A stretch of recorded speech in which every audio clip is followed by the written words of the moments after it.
And honor to the Most High, y'all, in the name of God.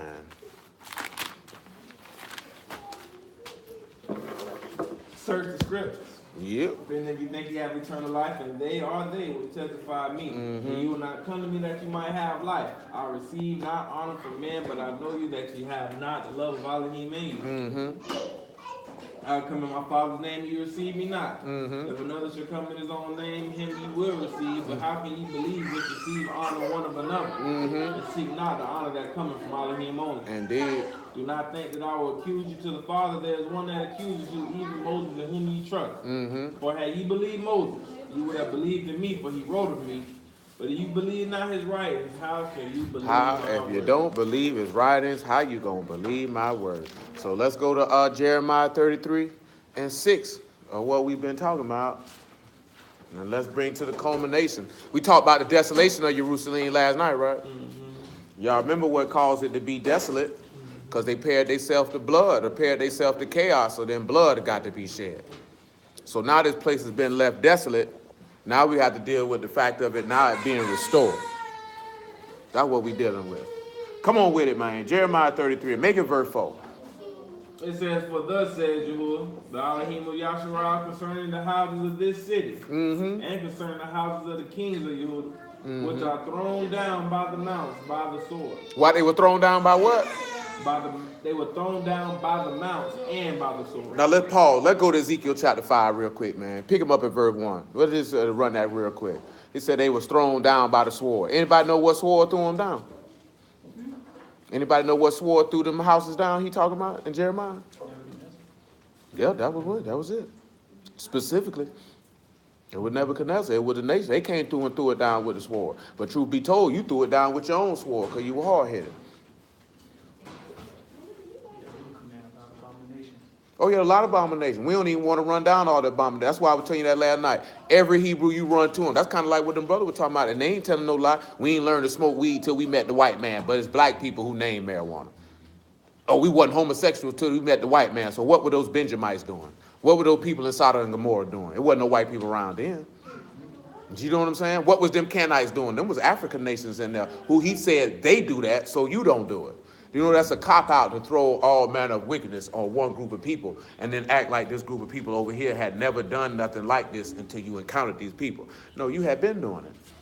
The nation's been serving idols. You didn't have to serve in it. That man said you broke every law. So when you say you broke, you got to look at every law in there, regardless if he spelled out a story where they did it and you broke it. You know what I'm saying? He told you everybody named after his neighbor's wife. He said two men going in the same maid. You around here. He called you Sodom and Gomorrah, period. That's what he called the land of Yehuda, the vine of Sodom and Gomorrah. So that's what y'all was in there doing. You know what I'm saying? Remember what he said? They got their backs to the temple. They worshiping the sun. They weeping for Tammuz. He said, come over here, son of man. Look at the rest of the stuff they around here doing. You know what I'm saying? And look how long it took before he put you out. That's why I be telling you about that's what the long, because see, now you live in a generation where it be like if a nigga don't do something, cut him off. People ready to cut somebody off at every cut and corner. Y'all don't cut people off like that. Some people he cut off quickly. For the most part, he suffer you for a little while. Do you know what I'm saying? He suffer you for a little while. That's the attribute of y'all to suffer somebody when they in the wrong or doing you wrong. That shows godly attributes. Most people are like, oh, nigga do me wrong, I'm cutting them off. That really show you don't got Yah in you because you ain't got no mercy and compassion and you nor no patience to even deal with somebody, but you want him to do that with you. Do you know what I'm saying? So we have to look at how hypocritical that is. Go ahead. Ezekiel 5. Verse 1 is cool. And thou, son of man, take thee a sharp knife. Take you what? Take thee a sharp knife. Do what with it? Take thee a barber's razor. What else? And cause it to pass upon thy head and upon thy beard. I'm just reading that. Don't just ever let nobody tell you that you can't shave your beard, because why would y'all tell somebody to shave their beard, a high priest and a prophet at that, if it was wrong? Go ahead. And then take thee balances to weigh and divide the hair. Do what with it? Divide the hair. He wants you to take some balances, though. I want you to judge it. What he told you in the law you're supposed to have? Just weight and then what else? And if you got an unjust weight and unjust balance, then what are you? An abomination. So that means you supposed to take stuff and weigh. It's kind of like the instance what we were talking about, and we're not naming no name, but a dude who teach the word, and they like, oh, he pulled an unsavory act with a woman outside of his marriage on some polygyny stuff. Everybody turning around looking at, oh, this woman wrong for mentioning it or tearing somebody down, instead of looking at the fact of, if you say you're a priest and a teacher of the word, we have to balance that out. Your behavior according to your actions and what the words say, you wrong. We're not even finna look at this woman because we already know this woman wrong. You know what I'm saying? But you wrong. And people who looking at it, they not judging it and weighing the balance by coming to this brother and saying you wrong. All the extra stuff that everybody doing is irrelevant. You know what I'm saying? Bro, you wrong for that. Oh, that's all you got to do is look a man in the face, say, bro, you wrong for that. Nobody want to do that because everybody want to be people friends. You know what I'm saying? I'm not here to be your friend. Not if you teaching the word. I'm not here to be your friend. You know what I'm saying? What did y'all say to what made Abraham his friend? Because he believed on him. This is how you become a friend of Elohim. Remember what Mashiach said? He said, I don't call you servants, but what? If you do whatever I command you. Ain't that what he said? So if you believe him and you follow him, then he would be your friend. You know what I'm saying? So people sitting back looking at, also the book say a friend will come. He say, smite a wise man, and he'll do what? He'll love you. So you supposed to come tell this man, hey, bro, I don't know what else she got going on with what she talking about. But boy, you know you wrong for that. You know what I'm saying? Did you do that? Say, I told you. I knew the nigga was wrong. You know how I knew the nigga was wrong? I ain't perfect, and I never said I was. That's how I know you wrong. When you lead off with that, when somebody accusing you of something, and your first salvo is, I'm not perfect, I never said I was, you doing a lot of wickedness in the dark. Ain't no righteous man coming with no statement like that. Especially if you ain't did nothing. I ain't perfect. Let me ask you a question. Does the book say that the law is perfect? So how do you say you keep Torah and you're not perfect? Does that make any sense to anybody? That don't make sense. Do not every Hebrew you ever know run and tell people the law perfect? Then know they doing it in the same breath. They tell you, I ain't perfect now. So that means you telling me you don't keep it. That's what you just told me in the same breath. So why would I listen to you? Do you know what I'm saying? I'm telling you this. I wish Muffin was here. If y'all willing, she'd be here shortly. We seen this happen. Dude who teach the word. There was a lady who was a Christian who came through, and he was like, you got to keep the law, you got to keep the law, you got to keep the law. She said something. He said, I ain't perfect. She said, oh, so you don't keep the law then. And we all died. We couldn't even control it. We all died laughing in his face. Because you came at that woman telling her to keep something that you were saying is perfect, and in the same breath you saying, you know, who remembers the word for perfect? The Tom. And what's the long-headed version? So we knowing that's going to be complete, to be sound, to have integrity, to be innocent. Do you think it's hard work to have integrity? Do y'all know what it is to have integrity? Integrity is you are and you do what you say you do. You know what I'm saying? That'd be the integrity is somebody left $5,000 on there that's not his. He know it's not his and he don't take it. He ain't gonna compromise his integrity for short-term gratification. You know what I'm saying? Integrity is I could cheat on my wife, but I'm not gonna do it. And regardless if she knew I had a chance to cheat on her or not. That's not the point. Integrity is you down with somebody and somebody speak ill of your friend in your face and you straighten that person who did it and never tell your friend that you had to straighten that, because that's integrity. I don't need to come tell you that this person said that because I handled that right then. You know what I'm saying? That's integrity. See, integrity is holding fast to what you proclaim. We can't say we proclaim Torah and then don't hold it, or we don't, or it's convenient for us to say I ain't perfect when you get caught doing something that you knew was wrong when you did it. Because these people be knowing they be wrong, man. Don't let them fool you. Oh, man, ain't even called a line for Karen. Yeah, I just forgot all about my bad, Karen. That's just irresponsible on my behalf. Irresponsible. Go ahead, man. I got you. Go ahead, take care of Kira. Go on, take care of her. Go on, text her the thing, let her know she can get on the line. Go on, take care of her. That's my fault. And it was in my mind to tell Kira to call, and then I think I got kicked in the face, and it all went away. So we in verse 2, right, of Ezekiel, right? He said, thou shalt burn with fire a third in the midst of the city, a third part in the midst of the city. When the days of the siege are fulfilled, thou shalt take a third part and smite about it with a knife. A third part thou shalt scatter in the wind, and I will draw out a sword after them. Thou shalt also take thereof a few in number and bind them in thy skirts. Then take of them again and cast them in the midst of the fire and burn them in fire. For therefore shall a fire come forth into all the house of Yasharal. Thus saith Yahuwah Elohim, this is Jerusalem. I have set in the midst of the nations and countries that are round about her, and she have changed my judgments into wickedness more than the nations, my statutes more than the countries that are round about her, for they have refused my judgments and my statutes, and they have not walked in them. Therefore, thus saith Yahuwah Elohim, because you multiply more than the nations that are round about you, and have not walked in my statutes, neither have kept my judgments, neither have done according to the judgments of the nations that are round about you.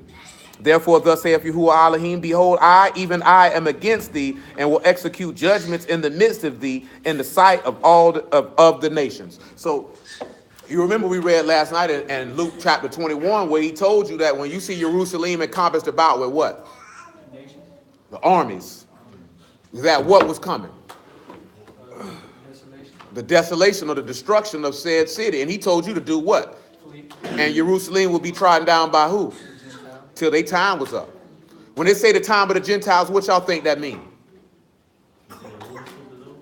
Not necessarily. Not at all, actually, truth be told. What you think that means?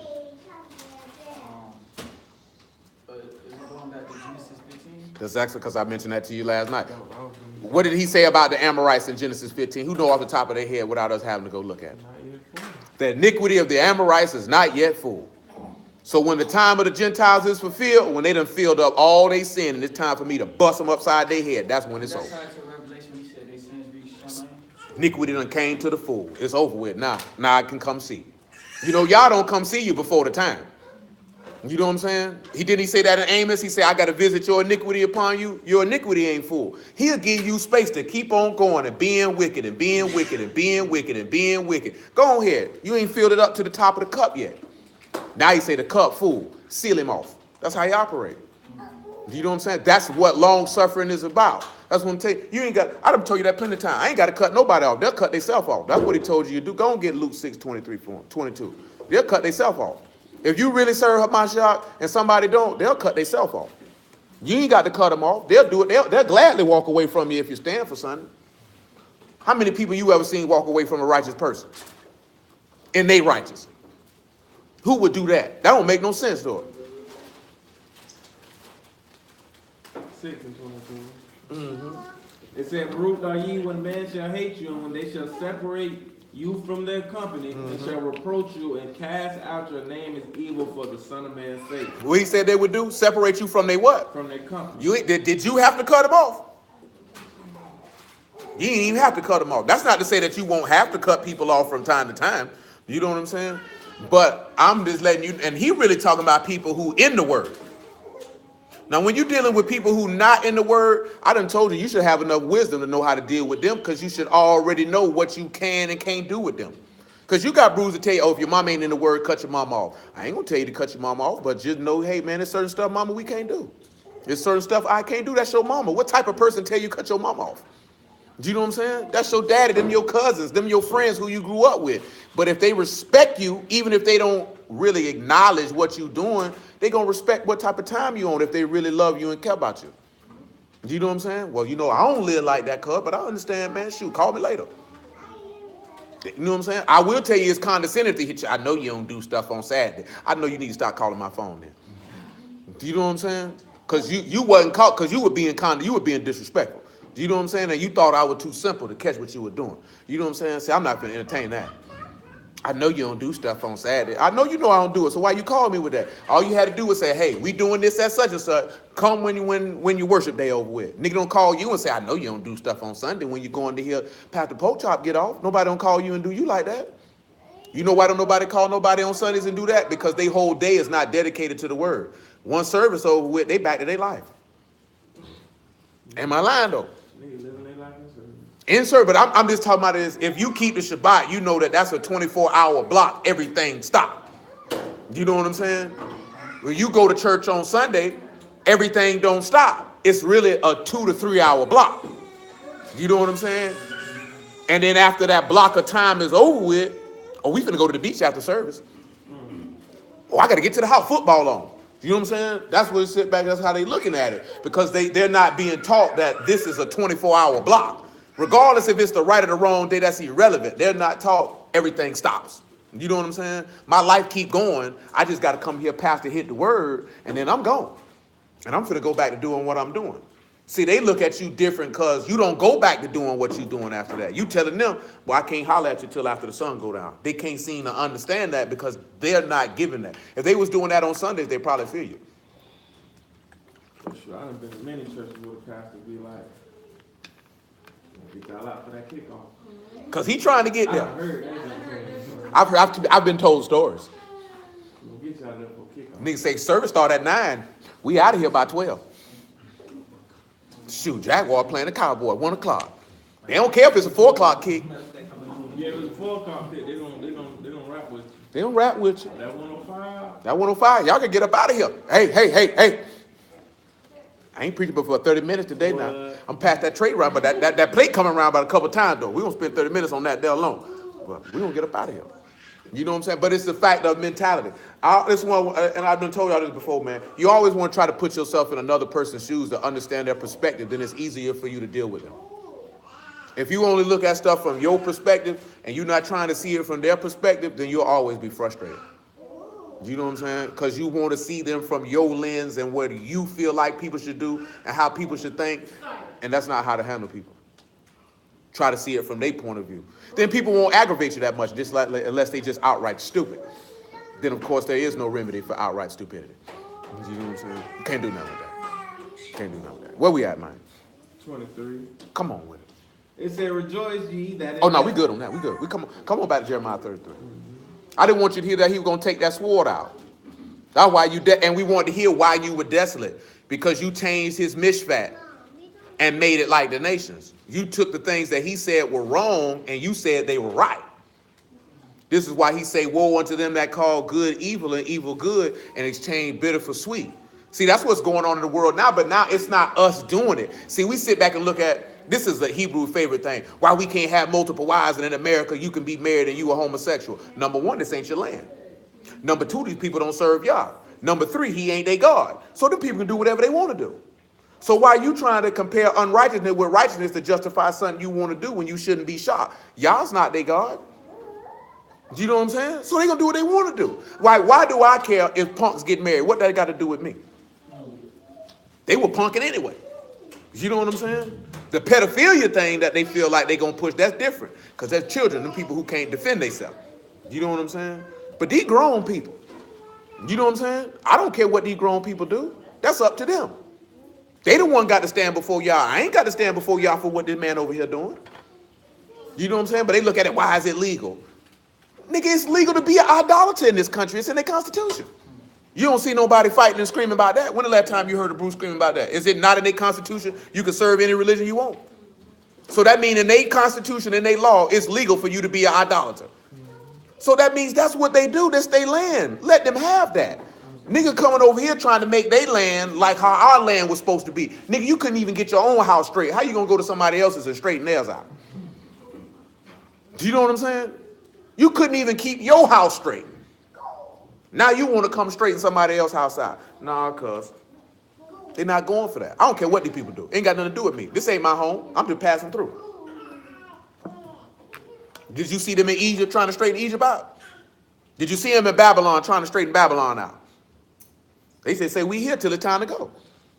What them people do, that's what they do. You didn't see them walking around there talking about that unless y'all son them. Now, of course, he did send prophets to speak against them people that's not even written. Because he alluded to it, that he sent prophets to straighten Egypt. There was time when the king of Egypt was coming up and he sent a prophet and told him, boy, you better go on back to the house and not fool with cuz. Y'all finna kill him. You know what I'm saying? Now, I ain't even talking about him going to a nation like he sent a prophet. The king, I can't remember. I think the king of Egypt was finna go smash Syria. And a prophet came up and told the king of Egypt, you need to go back to the house. Do you know what I'm saying? Don't have no parts with that. You need to go back to the house. You know what I'm saying? People don't think that y'all, now Jonas, don't think y'all ain't never sent no, because he said that with Jeremiah. He told Jeremiah, I send you to prophesy against many nations, kingdoms, and tongues. He just wrote down there what he said to us. He could have said a lot of stuff to Nebuchadnezzar. It just ain't recorded. See, people think it was just the prophets that's recorded and that the only thing that ever prophesied is what's written. Everything ain't got to be written down. That's what people's problem is. Why he ain't write this down? Well, when you die and you resurrect from the dead, you ask it. I ain't worrying about why he ain't write this down or tell me this. Clearly, he didn't want me to know it. Because if he wanted me to know it, he would have told me. How many of y'all done told your children, don't ask me why? Because I told you so. I told you what I want you to know. You know what I'm saying? I told you what I wanted you to know. Y'all tell you what you need to know to get to where you ought to go. And if that ain't enough for you, I don't know what to tell you. Go ahead, man. Back at Jeremiah. 33 and what? 5. 5. Don't get to him. They come to fight with me. Well, they come to fight with the Chaldeans. But it is so to fill them with the dead bodies of men whom I have slain in my anger and in my fury, and for all whose wickedness I have hid my face from this city. Say he hid his face from Jerusalem because of all this wickedness. Behold, I will bring it health. Who remember the word for health? I talked about it Wednesday, so I know all y'all might not call it. Who remembers what the word for health is? That's arka. It's also another word that means perfected. Remember I told you last night it's the word that when in Nehemiah 4 and 7 when he talked about that the walls were being made up. It's the same word that's used there. And remember it's the aleph, it's the rosh, it's the u, it's the kaf, and the hey. And that is for you to behold or witness the first work of sacrifice, and that's going to give you your strength. What is your strength? Anybody know what your strength is? You know what it is? Go on, get me Isaiah 26 and 1, man. Remember what we read last night? Paul said what? He told Paul what? My grace is sufficient for thee in weakness. Because my strength is made complete, or tamaim, or perfect in weakness. So when was Yahushua's strength made perfect? In his death. Come on, man. Isaiah 26. And 1. It say, in that day shall this song be sung in the land of Yehuda. What did it be sung? Listen now, this is talking about when we coming back to the land now. So this still dealing what we talking about with restoration. Tell him again, what song will be sung in the land? Tell it to him. We have a strong city. We have a what? A strong city. With what else? Salvation will Elohim appoint for walls and for bulwarks. No, hold on, Paul. Look what he said he appoint for walls.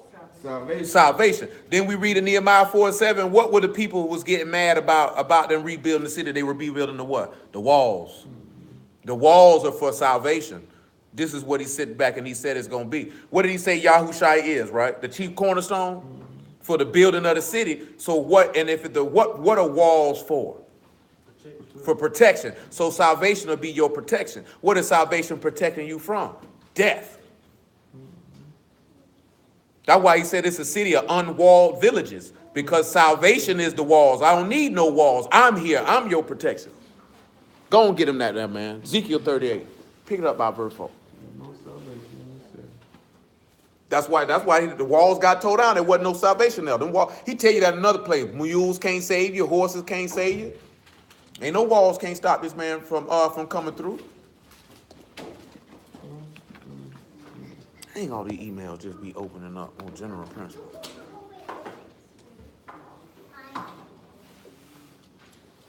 Ezekiel 38 and 4. I can't even look at Hope the same, man. They say, Hope, lay it down. He got the Hope over there. That was my favorite character, man. They turned him curve. They say when that nigga came through and punched him in that movie, Hope just said, I ain't mad no more. That's all it took to get Bruce Banner right, was a good old punch in the face.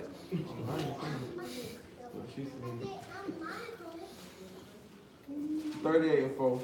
And I will turn thee back and put hooks into thy jaws. Well, drop it down to verse 8. We need to read all that. It say, after many days thou shalt be visited. And in the latter years thou shalt come into the land that is brought back. Brought what? Brought back. See, these is what them people use in Israel right now to say that's why they're supposed to be in the land. Brought back from the sword. And is gathered out of many people. Paul, you see how he says brought back from the what? Sword. Then we just read in Ezekiel 5 how he said the sword was going to be on it. We mentioned Luke 21 last night how the sword will be on it. Now he say you've been brought back from the sword, or he's redeemed Jerusalem from the sword. We ain't reading it today, but what he told you was going to go happen in Zechariah 14 to Jerusalem. That the nations would gather themselves up and they would fight them. Going to get it for them. There ain't no sense of quoting it. They looking at me like they don't know what I'm talking about. Zechariah 14 and 1. We holding Ezekiel 38. Because like I said, it's a lot of stuff that we can touch to get to the restoration, and we have to touch it. We have to touch it. We got to touch it. It ain't going to be right. It say, behold, the day of Yahuwah coming. The day of who? Yahuwah. What happened? The spoil shall be divided in the midst of thee. For I will gather all nations against Jerusalem to battle. Who else told you that the nations will be gathered up to battle in Jerusalem? Somebody else told you about it. I was finna say, don't tell me about Revelation. Another prophet told you about it. Did he tell you about it? Nah, he didn't tell you about it. It's a minor prophet, as they like to say. I don't know what a minor prophet is, but that's what they like to say. Joel told you about it. You know what I'm saying? He one told you about it. He told them what? Beat your swords into plowshares and come on around here. You know what I'm saying? Now, John did tell you about it because he told you about what they mistakenly call the Battle of Armageddon when it said that Armageddon is a place. Not a battle, but a location. It's the same place where you just mentioned, with Joel, it's the Valley of Jehoshaphat. And if you remember what the Valley of Jehoshaphat is, remember what the Valley of Jehoshaphat is? The Valley of Hinnom. And what is the Valley of Hinnom? That's the lake of fire. You know what I'm saying? And where is the Valley of Hinnom located? Outside of Jerusalem. You know what I'm saying? This is the stuff this is why we take the time to go through this stuff, not just to know oh, look at what we know. So you can actually understand what this man is telling you, how stuff gonna happen, where it's gonna be at, why it is happening. Then you actually understand why you believe what you believe, and you're just not mindlessly reading a book just to be reading it or hearing people spout information. Because we know in Isaiah 66, he said, you're going to see them people in the valley of Hinnom, and you're going to look at them, and you're going to abhor them. People think lake of fire under earth or something like that. But you got some people who don't believe there's no lake of fire. You know what I'm saying? You got some people who they don't believe that. Wasn't that the same place they were sacrificing Molech?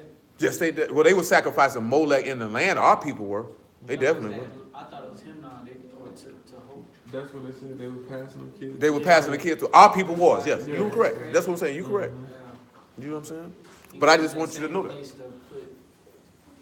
He gonna put you there. Since you like to burn churn up, let me burn you up. But it's a fact for us to know this so then you can understand. How would you think it'd be feel to say you counted worthy to make it through all that and all this stuff happening and you don't know why? That means you wouldn't be counted worthy to make it through it because he said you got to have understanding or you're worthy of death. So you're supposed to understand why he's doing. It's not like, Yah we going to get to it. Yah do not tell anybody that he's going to do anything without telling you first. You know what I'm saying? See all how people look at it. You know, God, he's a mysterious God. He work a mysterious way. I don't know where you get that from. He pretty open and plain. You know what I'm saying? He going to tell you, he'll look you in the face and say, if you do that again, I'm going to slap you in your mouth. And they keep poking him, and they kept poking him, and then he slap him in the mouth. Well, why did you hit me? I had already told you I was going to slap you in the mouth. It wasn't no big secret. I told you what I was going to do. Then we just reading Ezekiel. He told him exactly what he was going to do. He told him exactly what he was going to do. What he hides is he hides certain understanding until it's time for him to make it plain. Because that's what he told you in Proverbs. He said, my understanding is plain to those who seek after me. No, he said, my words are plain to those who have understanding. Excuse me. That's like Proverbs 8:5. Say his words are plain. If you ain't got no understanding, this stuff is not plain. It's plain to know that the lake of fire is in the valley of Hinnom. That's plain to know. If you don't have understanding, you're going to be like, see, that's that Christian Catholicism doctrine. Call it what you want to cause. He said pretty clear he was going to take this and put you in there. And that's right outside the new heaven and earth. Right outside of it. Right outside of it. Won't be that far. They ain't going to be that far. You're going to see him. Why would they be that far when he said after he judged you, he got to cast you in it? Why would he take you halfway around the world to do it? Right outside the gates. Because according to our law, what you supposed to do to things that defile? You supposed to get them outside the what? Outside the camp. So ain't the valley of Hinnom outside the camp? So did they have to go far to get it outside the camp? You see how knowing the law make that stuff easy to understand? Shoot, toss that out here. That's trash. You defile. Want that stinking junk in here, man? I done told you this before, right? Well, not. It's probably ain't been a while. If somebody had done, would you let somebody in your house that had muddy shoes without them cleaning their feet on the rug? You gonna let them walk all through your house with dirty shoes and defile it? So what make you think he gonna let you walk in his house and defile it? He ain't with it. All you had to do was just clean your shoes. Matter of fact, you didn't even have to clean them. All you had to do was change them. That's all you had to do was change them. You didn't even have, you could have took them off at the door. You could have did that. He said you ain't even got to take them off at the door.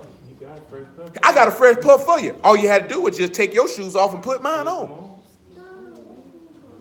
That's all you had to do. That being born again. Take you off and put me on. That's all you had to do. I see them shoes dirty. That's all right. I got a nice clean pair of them on right here for you. They fresh too. Ain't nobody ever put them on. All you got to do, put them on. I'll let you come in the house. I like my shoes. Nah, that's how it is, just like how you said. That's how it is, man. We can't be like that. Take them shoes off. Except for you. You keep yours on. Your feet ugly. I said it. You need to put some socks on. Come on. You look like you've been kicking dumpsters. And people would talk about you when you left, too. They said, that girl feet were ugly. I said, don't talk about her like that. I don't know what you had on. I just threw that out there. You just told on yourself. You know the people ain't saying nothing about your feet. They were just happy for you to leave. Zechariah 14. 14:2. For I will gather all nations against Jerusalem to battle, and the city shall be taken. Shall be what? Taken. Who taking Jerusalem at this point? Who the one taking it? Huh?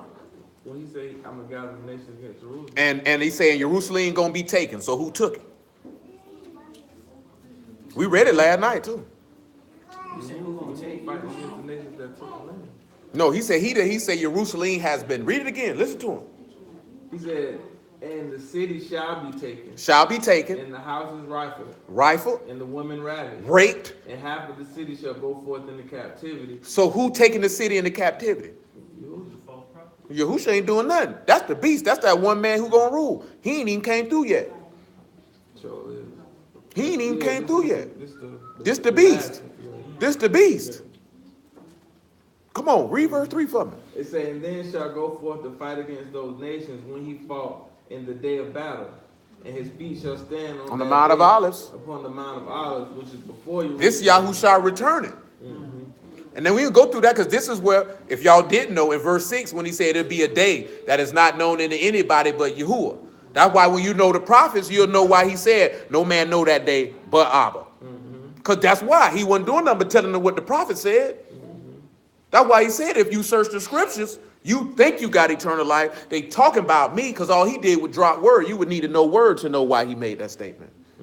Because then he tell you after that it'll be one king and one Yahuwah, and that's it. I'm going to smash you niggas. This he telling you about the battle of Armageddon. You know what I'm saying? He telling you about that. He telling you about gathering the nations up in the valley of Jehoshaphat. The day of decision. The day of decision. The valley of decision is what Joel called it specifically. Come on back to Jeremiah 33. See, before it come, oh no, finish Ezekiel 38. Well, go ahead and get him finished first, folks. Go and finish for him. It said he shall stand upon the Mount of Olives, which is before Jerusalem on the east. And the Mount of Olives shall cleave in the midst thereof towards the east and towards the west. You know, I seen a nigga the other day called Peru Saline. I want to jump out my window. Because they believe Peru is the land. Nigga, you need to show me the Mount of Olives over there, cuz. I need to know where that valley of Himnon at over there. You got to show me that. You have to make that stuff line up with this. Oh, that stuff ain't over there. They lie about it. Well, you got to prove the onus on you. I ain't said you were lying. That's how they get you when you be like, well, show me the Mount of Olives in the valley of Himnon. See, you believe the false maps. I ain't said nothing about no false maps, cuz. The onus is on you. You telling me Peru is Jerusalem. It's on you to prove that to me. I didn't say one time you were lying. I ain't say one time you ain't know what you were talking about. You know what I'm saying? I just said, show me the valley of Himnon. Show me the Mount of Olives. Because my God say he coming back and stepping on the Mount of Olives. So I need to know where that's at over there. And whatever mountain range you telling me, it's got to be very close to Jerusalem. Why is the Mount of Olives important? That's where he left from. And the angel told the disciples what? The same place you see him left from is the same place he coming back to. So that's important for me to know because I know where he returning to. Because I'd like to be in the general vicinity if I was alive. We're supposed to meet him in the air. Yeah, we're going to meet him in the air regardless, but I would prefer to be close. I would prefer it, me personally. Go ahead. He said, it said, and the Mount of Olives shall cleave in the midst thereof towards the east and towards the west. And there shall be a very great valley, and half of the mountain shall remove towards the north, and half of it towards the south. And ye shall flee to the valley of the mountains, for the valley of the mountains shall reach unto Azal.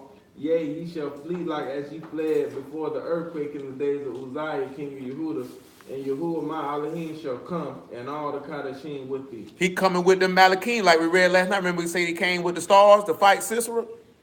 Can anybody remember the names of the 4 people that we read about last night that was in their 2 groups that Gideon smashed? And Judges 7 and 8. Remember we read it in Psalms 83 that he said he hoped the nations would no, he meant it, but he mentioned 4 people by name. You had Oreb, his homeboy name escapes me at the moment, and then you had Zalumina. Anybody remember what happened to him? Because the first one I mentioned, Oreb, remember what he said? He said, we killed your people. And every last one of them resembled what? King. Son of a king, daughter of a king. You know what I'm saying? One on Sisera? No, he mentioned Sisera, but I'm talking about Sisera with Dolo. But see, he mentioned like 4 people. I'm gonna get it for you, right? He did Zalumina and Oreb. Mm-hmm.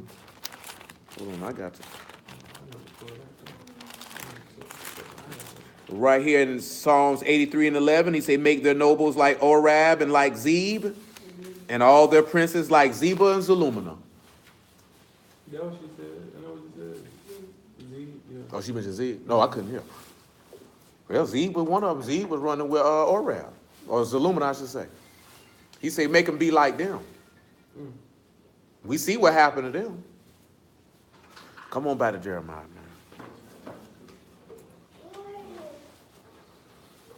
Hey, Tabby.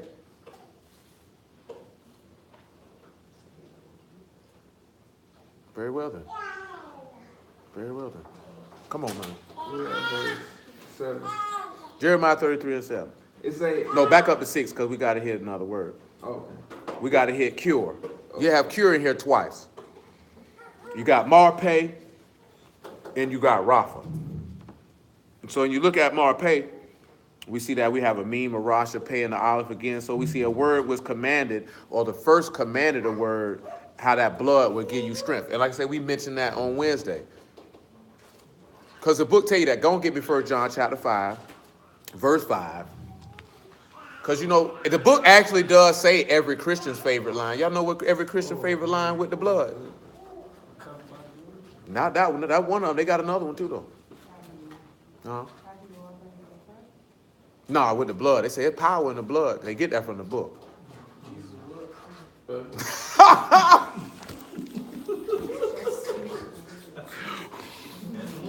That one, that just made me think about something. And say, Jesus wept. Very down 5. But it is power in the blood. And the power is, as it says in Hebrews 9, like we talked about Wednesday, that it should purge your conscience from dead works. And it also has power to forgive your sins and iniquities and cause you to be a part. Because how many, we don't went over this before. A lot of brews say the new covenant is not in effect, right? So from y'all remember, if the new covenant is not in effect, then what does that mean for us? Our sins are not forgiven. And if our sins are not forgiven, that means we cannot be redeemed nor returned to the place of which we came from. If we say it's not in effect, that means Yahushua died for nothing. You know what I'm saying? Do you think that man would allow somebody to hang him from a tree and beat him senseless just for a covenant to come in effect later? That don't make no sense. How many of y'all, ain't many of us finna take that type of beating and suffering on general principle? Much less because somebody told you to do it for people who didn't even deserve it. But then you're going to tell me that my work is vain, it was for nothing? Come on, man, that's the dumbest thing I've ever heard. They say, see, because everybody's still running around here telling people to know Yah. That's how you know it ain't in effect. I say, well, don't look over that part, then your sins ain't remitted either. So don't tell nobody to keep no law because there ain't no salvation for them. They might as well just live and do what they want to do because they men most miserable. You ain't got no hope. Without Yahushua, you ain't got no hope. How is it? Do you realize if the new covenant is not in effect, Yah can't take us back as a people because we still are a whore? Can't take you back. Because you know what a high priest can't do, right? Can't marry no whore. And guess what? He put you out his house, and what did you go do? No, you went and married another man. Can't come back to your first husband and remarry him. Now the land has been defiled. Can't do it. I'm talking about these are dudes who scream they know the law and don't realize when you say he's not the Messiah. Well, then shoot, we scarred then. Then we don't even need to be dealing with this. We should be out at the beach right now smoking a fat one. Because we ain't got no hope. You know what I'm saying? If you know the law, you know this. Why you think the people were so sad when Ezra was reading that book in the book of Nehemiah? They knew they were scarred. Why you think the king jumped up like that and said, man, we need to find out what the word is when they found that book of the law in the temple? They said, boy, we scarred, boy. They knew what that law said. They knew, well, he can't take us by it. See, the Brews don't like to have that conversation. That's why the aspect of faith is so, the law can't give you that. Telling me a brew, that can't give you that type of hope. You know what I'm saying? It can't give you that type of hope. That man can bring you back to where you came from. The law can't bring you back to where you came from. That's why you wait on it. Go ahead, man. That's a hard one, though.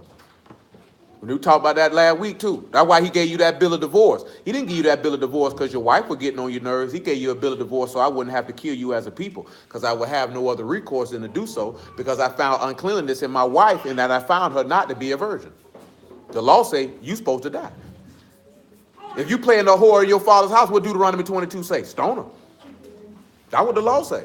See, we don't like to look at the aspects of the law and apply it to he's applying the law to his dealings with us. We want to look at it from the prism of us to us versus him to us. We only want to look at the laws versus the him to us when he destroying our enemies. That's the only time we want to look at it. Do you know what I'm saying?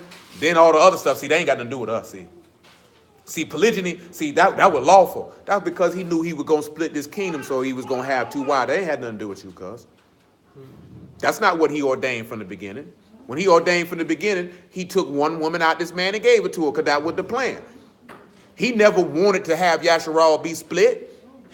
You know what I'm saying? That was never the plan. That was never the plan. But let me split him so I ain't got to kill him. You know what I'm saying? Let me do this here so I ain't got... We don't see the mercy and the goodness in it. You know what I'm saying? We don't see that. We just think them random acts. Them ain't random acts. That's the showing of his mercy, so I don't have to take you out. Because I will have to take you out. It is what it is, man. Come on, man. Yeah, 1 John 5. 5 and 5, 1 John. It say, who is he that overcometh the world? Who is what? Who is he that overcometh the world? But who? But he that believeth that Yahushua is the son of Elohim. Mm-hmm. This is he that overcame. He is him that came by water and blood. Came by what? Water and blood. And what else? Even Yahushua Mashiach. Even who? Yahushua Mashiach. What else? Not by water only. Not by what? Not by water But only, by what else? but by water and blood. By blood. Y'all remember what the word for blood is? You remember what it is? Oh, Adam? Well, you take the A off. Adam? Dom. You know what I'm saying? Go ahead. And it is the Ruach that bears witness. It's the what? The Ruach that bears Remember I witness. told y'all what Job 16 and 19 said? My witness is in heaven and my record is on high. It's the Ruach of Elohim that bear witness. Go ahead. It says because the Ruach is truth. It's what? It's truth. It's faith. It's firm. It's a might. It ain't going nowhere. Come on. Well, that boy done scattered all the way to the door. For there are three that bear record in Shamahim, the Father, the Word, and the Ruach HaKodesh. Let me ask y'all a question. How does the Father and the Word and the Ruach HaKodesh bear witness in Shamahim? Who can explain that for me? Can you explain that for me, Jughead Jones? It's okay if you can't. Who can explain to me how the Father, the Word, and the Ruach HaKodesh bear witness in Shamahim? Who can explain that for me?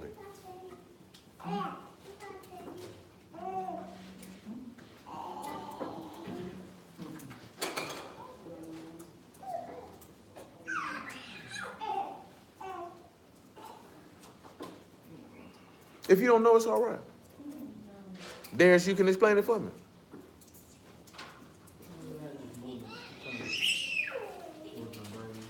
Deidre, can you explain it for me? Can I explain it? Can you explain it for me? I can tell you what I can think of. Go ahead. When I hear that, but I don't know about explaining it.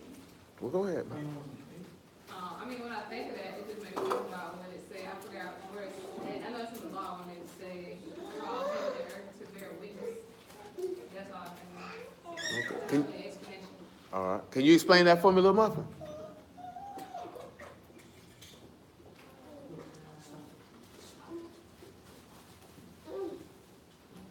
Leah, go get a chair and sit in it. Leah, go get your own chair and sit in it. I guess the second part is they're one and the same. We're one and the same. Very well. Shayla, can you explain that for me?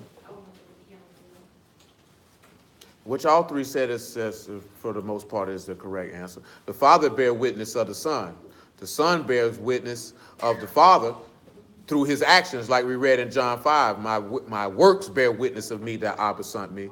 The Ruach HaKadosh bears witness because Kadesh men of old spake as they were moved by the Ruach HaKadosh to bring forth those words that are in the law and the prophets, of which Yahushua came through and fulfilled. So but that's why he said, my witness is in heaven and my record is on high, because he was slain from what? So that witness had already been given. So the Father had already bear witness that his Son was going to suffer. The Son had already bear witness that he was going to suffer. And then the Ruach went into Kadesh men of old and had them speak those words that he was going to suffer. And therefore, this is how these three bear witness in Shamahim, that Yahushua is the Son of the living Elohim. And that also take us back in the law looking at three men, Joseph, Ephraim, and Manasseh, because they all three agree in one. Because Joseph being the father, Ephraim the one being fruitful, and then Manasseh coming through on the back end, because Ephraim was the one who ended up getting the blessing, even though Manasseh was the older, the same way that we see with Jacob and Esau. Come on with the next verse.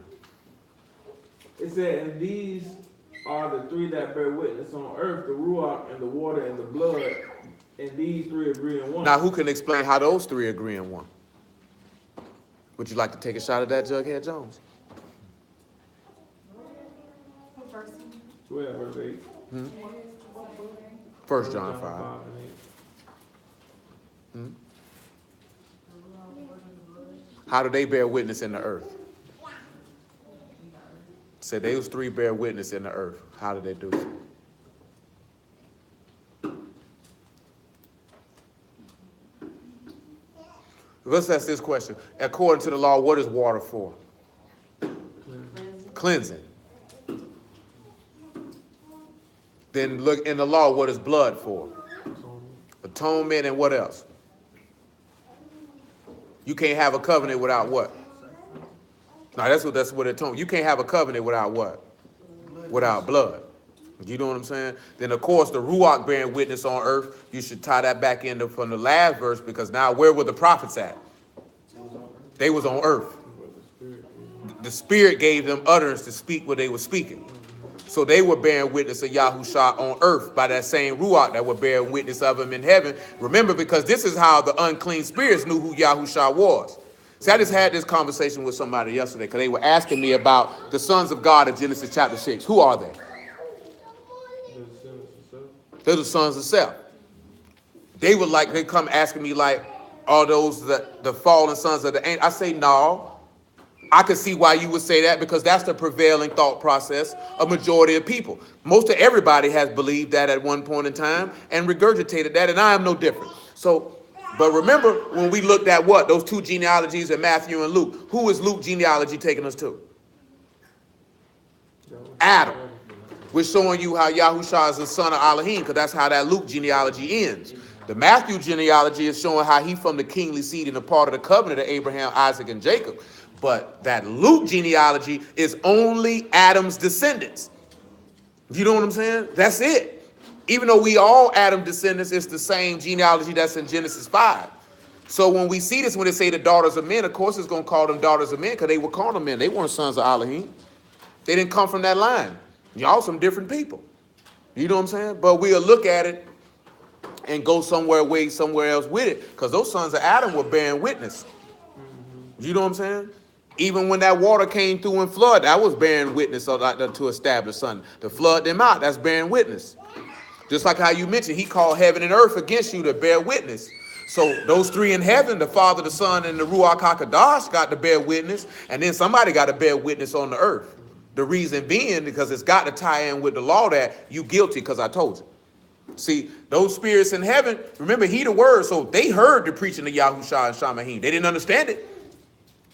They didn't know what was going to happen. They didn't know what it was, but they knew he was that dude, because what I was explaining to them was, why do y'all think that Satan and his angels got kicked out?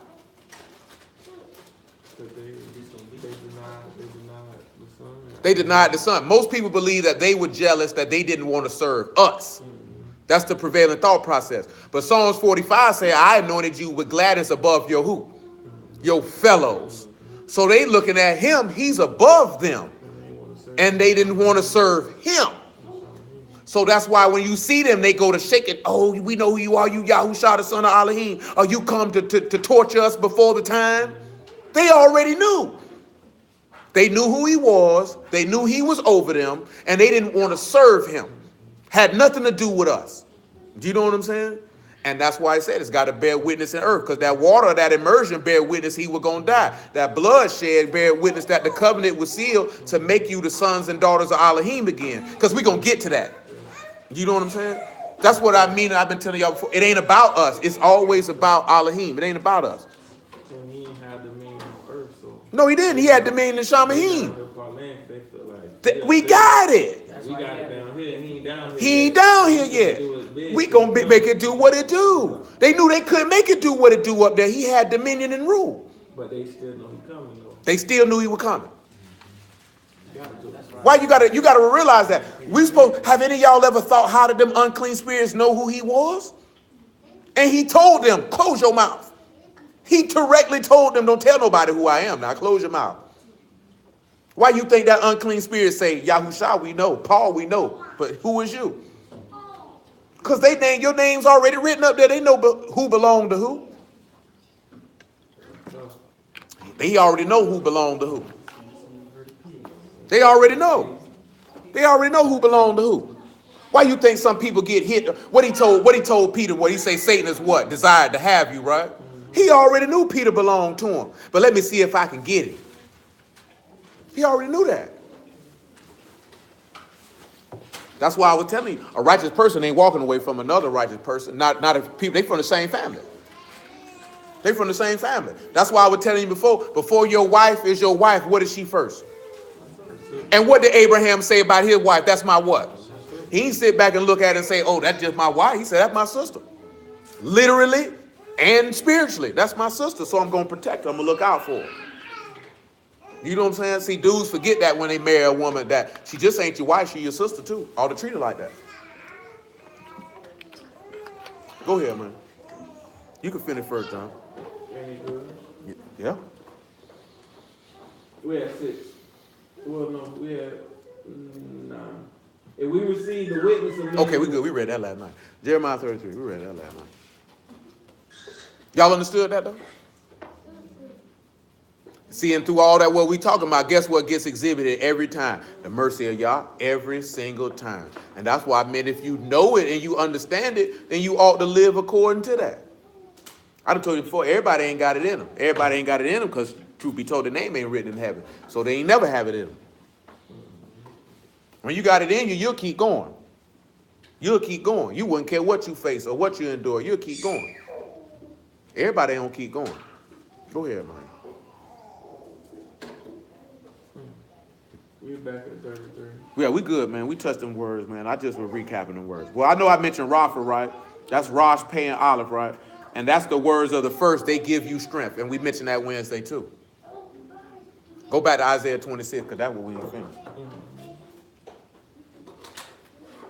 Now we're going to see how that works. And this is what's going to cure you. These are the things that he said he would cure you with. The Marpeh and the Rapha. That's what he's going to cure you with. It's his word.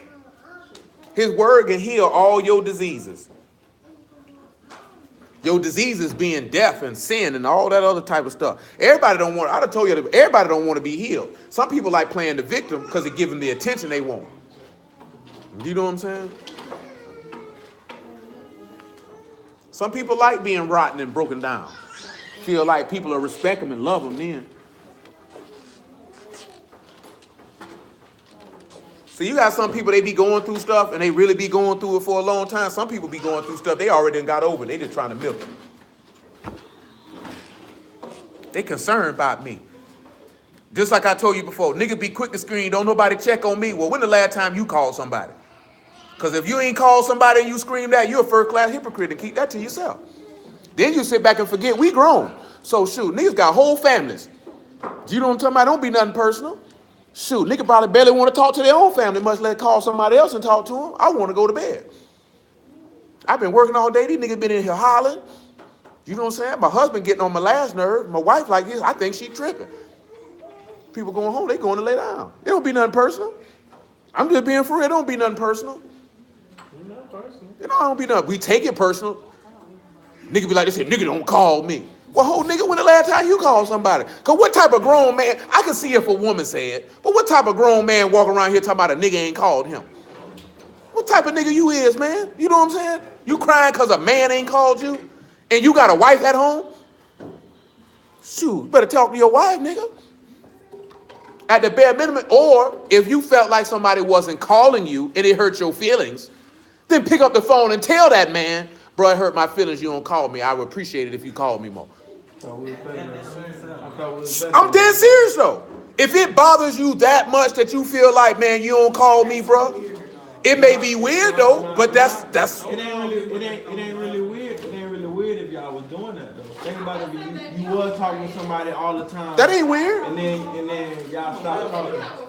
You might feel some type of way. No, I'm gonna be honest with you. That's not weird for two men to do that. If you like, that's my round, that's my homie, that's my ace, and now you don't call me, and you mad because he ain't calling you, and now you walking around mad when all you had to do was like, hey, bro, well, you ain't hollered at me in a minute, boy, and I'm kind of upset about that, man. What you got going on, bro?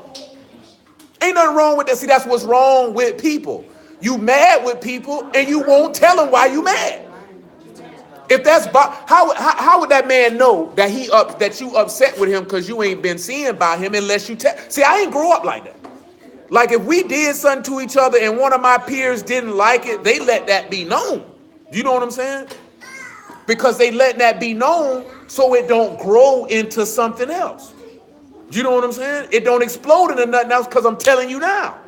You know what I'm saying? Hey, bro, I appreciate it if you holler at me a little bit more often, bro. I thought we were tight, man. What's going on? Then you could be like, shoot, boy, life been, man. You know, I've been working, man. These children drive me crazy. Boy, I get in the house, I take a bath, boy, I go to bed. I got to be to work 5 o'clock in the morning. Well, shoot, my bad, my nigga. I feel you.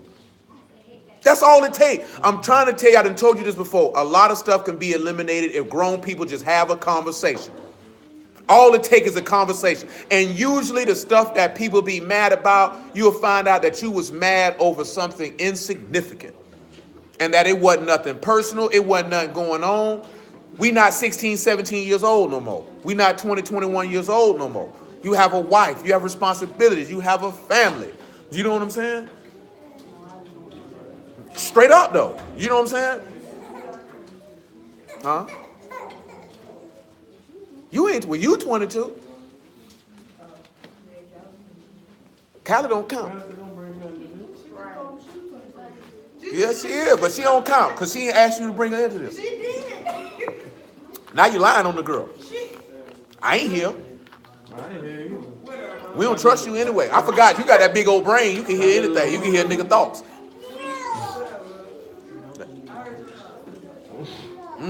What they said. Nah, your mammy breath stink, nigga. Now tell it to her face. You do gotta, what? Shoot, she breastfed you, didn't her? Man, my statement still stands. And that's not a mammy, that's a heifer. That's a heifer. No, mammy. Mammy is an old southern term. So hot. But then, but all jokes aside though, our law tell us that, right? He say debate your cause with your neighbor. Our law tell us that. But see, we don't even follow it. And things would be a lot smoother if we just told. Because guess what? If that was your friend and you really care about them and they told you, hey, man, I really appreciate it if you hollered at me more often, then you would say, you know what, a click in your breath? I'm going to make sure I call this person at least once a week, twice a week. How would you feel if your mom or your daddy hit your phone and say, boy, you don't never come see me? Because there's a lot of people who be like that. Mamas, daddies, grandmamas, granddaddy. You only pop up for special occasions and want to take a photo op with them. A lot of times, all they want you to do is, I changed the diapers, baby. I fed you when you were hungry. I bought all your shoes. You can't come see grandma for 30 minutes. All they want is, because you know what they be wanting? Just a little bit of company. They be lonely.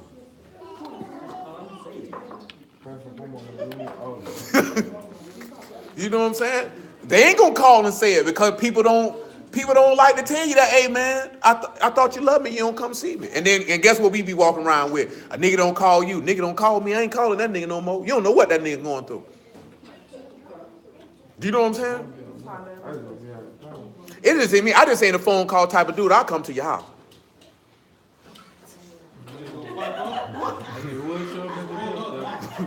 Yeah, I'll come to your house. I mean, on top of that, there'll be. I mean, but that's what my auntie used to do that. That's what they used to do. They need to pop up at the house. But it was mainly because of the churn. Like, you know how some people say, you don't never bring the churn around there. You ain't got to bring your churn to me because I'm going to come to the churn. I'm going to come to the churn. A lot of old folk going to be liking that, though. My grandma don't play that. They don't like when She you lives across the street. She lives across the street. I play them games. My grandma, my mama tried that game, but my other grandma. You ain't had no choice but to pop up. Sure. But if a nigga lonely, they don't even be caring. Well, come on around. Well, I'm glad to see you. You hungry? You can tell when some old people ain't had nobody to the house. They lonely? No, she lonely and still don't come to the house. She ain't lonely then. She lives across the house. You try to call her the gate if you want. She told me to come over here. Don't make plans for me. Oh, then she ain't lonely then. You ain't lonely if you talking about don't make plans for me. Don't worry about it. I was in the neighborhood, nigga. Because that's a lot of times that's where people pop up at. Because they buy your house. So since I'm over here, especially if you live in Jacksonville, well, who is for what? Who has a reason to go to Cali? Nigga be feeling offended. Nigga be feeling offended that I don't drop down the humbug.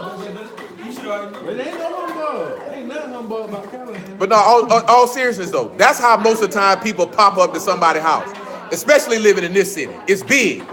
So let's say you stay in Mandarin and you happen to have a reason to be out in Mandarin and you be like, oh man, shoot, I'm finna slide up on holler at bro real quick while I'm over here. You might pull to the eye, you might hit him, boy, you at the house, boy? Yeah, boy, I'm finna pull up on you. Cause you over here. Do you know what I'm saying? Cause the reason why I mention this here, right? Cause boy, you don't never know when you gonna leave here. So when you got an opportunity to go see your people, I don't care what their relationship is to you, go see them. And you got to be that on the flip side as versus, well, I don't like when a nigga pop up on me because you going to wish a nigga could pop up on you when you putting him in a casket and dropping him in the ground. Do you know what I'm talking about? Because then he can't pop up on you no more. Because we don't ever really sit back and look at it like that because you don't think the day going to be the day you die or the day they die.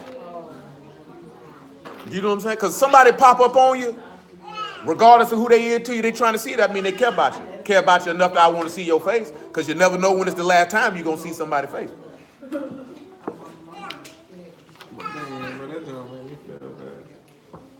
I mean, at the same token, though, it like it grown. Like, I grew up with dudes on the tip that I didn't have to talk to you every day. I ain't have to see you every day. But when I saw you, it was as if I just seen you yesterday. I got a couple friends I ain't seen in 20 years, and I could talk to them now and it'd be like, I just talked to them yesterday. Do you know what I'm saying? Some people ain't on that. Some people are clingy and needy, and they need their friends to call them all day, every day. No, I was gonna say, shoot. I feel like my mama feel like, well, what you say, like, if you don't check up on nigga, you don't call him, you don't really care about him. That's how some people feel. I don't feel like that. I don't, but if you are aware that somebody do feel that way, then you got to take that into account and put forth that effort. You have to take that into account. If you know, if somebody expressed to you, or you know that they get upset that you don't call me, or you don't see about me, so I take that as you don't care about me, or I'm not a priority or important to you, then you have to keep that in mind when you're dealing with that individual. Do you know what I'm saying? I mean, I don't either, but if you call me, I'll talk to you. You know what I'm saying? Because I prefer to come see you. You know what I'm saying? But I come from a generation when we were young, we ain't had no cell phones like that. So you had to go around there to see somebody. Shoot, we finna go to bruh house. Dang, bruh ain't home. You ain't even got the ability to call bruh, see if he home. We talking about when we young, 14, 15, 16 years old. You know what I'm saying? So, you go to your next homeboy house. You know what I'm saying? My family, like, I see my parents pop up at each other's house. Come on though, we got to roll because we got some work to do when we get done. You know we got to have some introspection. Come on, let's go to Jeremiah. I'm gonna tell you something real, especially with them children, boy. Because for the next thing you know, they'll be bringing a grandbaby home to you. You be wondering where the time went. No, like how fast time moves. Right now they little children. Next thing you know, they be coming to my mom, I'm pregnant. Who? I'm there to tell you dead serious. Shoot. I ain't talking about that young nigga. I'm talking about shoot, nigga. Lil Muffin was a little muffin. Now Lil Muffin 5 churn deep. Shoot. Now Lil Muffin 28 years old. Well, 27 years old. Look at your mom. She got mad too. Watch your She's mouth. 27 years old. Watch your mouth. What you mean 26? This 2018. No, I just had 1 year old. I thought she was 26. She 27. Yeah, you kept telling me. Man, he was telling me that she was 27. 91 is 2018. I was born in 92 and I'm 25. How you get 27, 28? Well, shoot, 27 to 1991 is what? 26. It's 2018, right? It's 2018. She was born in 1991. What you talking about? She's 27. She's just 27. My birthday's March the 15th.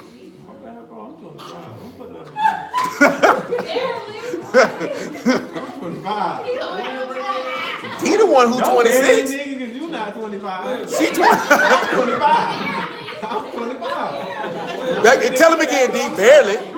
He holding on to 25. I'm 25. He holding on to it. For what? 2 more months? 25 to my birthday. That's all. Shoot. Nigga right here talking about, I'm 25. Yeah, this nigga right here, this nigga 25 years old, 11 and 10 months. Am I lying though? I'm 25. Barely, like she said. 25. You 27. August. Ain't that what, Lee, what you here, about 23 about that? You had to ask your husband how old you were?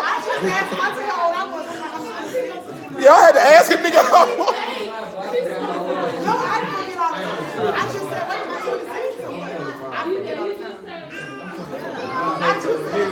I did was messing with you, Lee, because I know Lee was a little younger than Mike. I did was messing with you. Come on, man. We got to get back on track.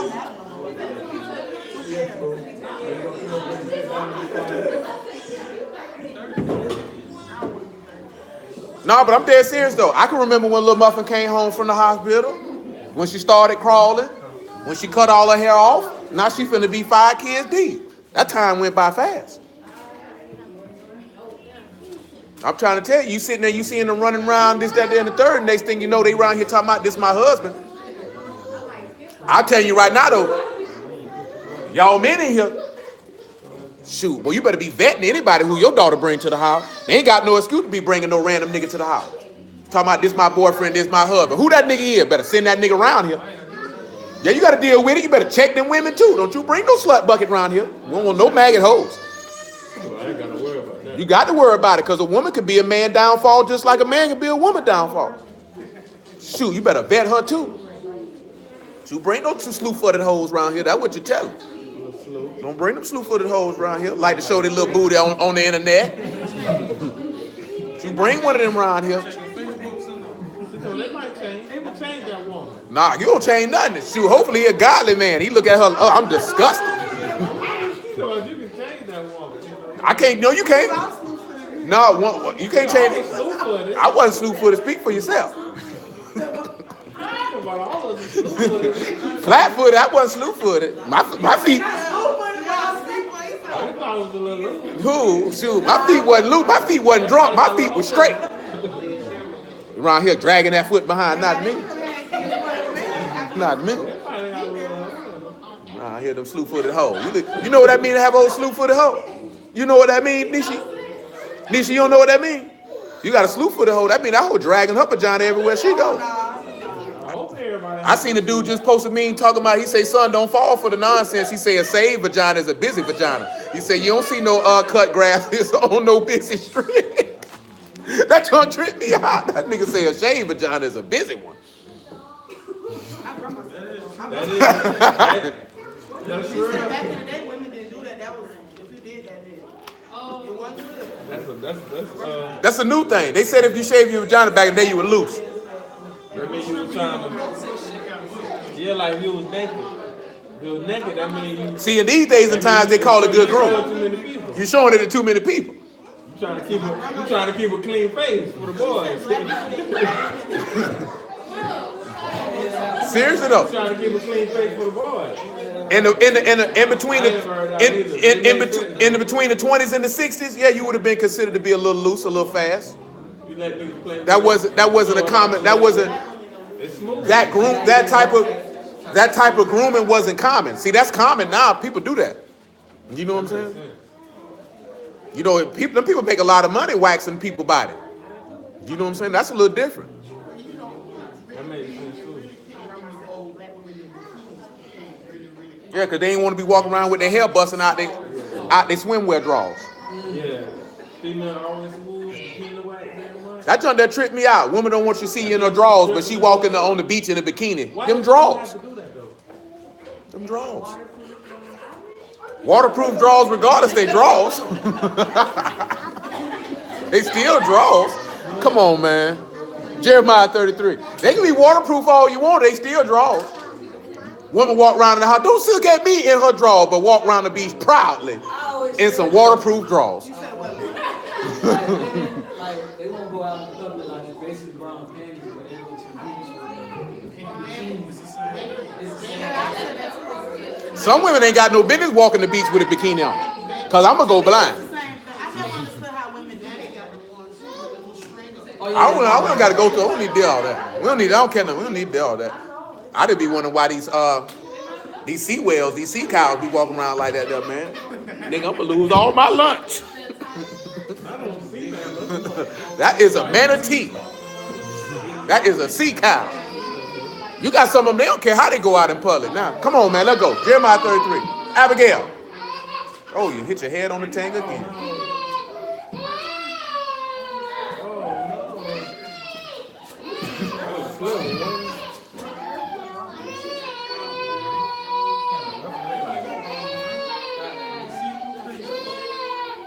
She definitely said, Mommy, clear as day. Jeremiah 33. Abigail, you okay? Come on with it, man. We got to roll. We at verse 7. Get it. You paid for. Jeremiah 33 and 7. Come on with it, man. It said, I will cause the captivity of Yehuda and the captivity of Yasharah to return. To what? To return. Go ahead. And I will build them as the first. Pause. Y'all remember the word build, right? The word build is banah. When he tell you that he going to build you out the first, that's revealing the Son of Life. Let's take ourselves to Matthew chapter 11, verse 25.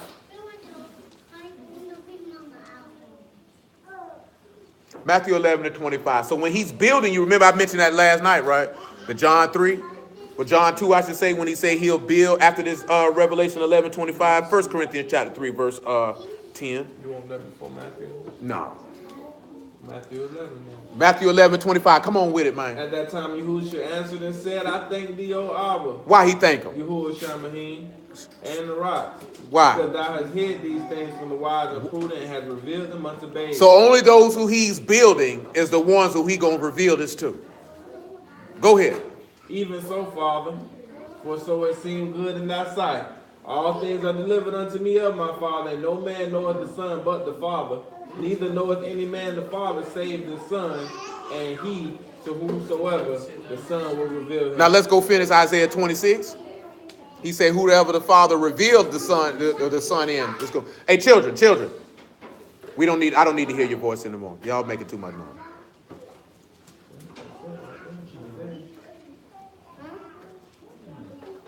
Come on, Isaiah 26 and 2. Then we go back to Ezekiel 38.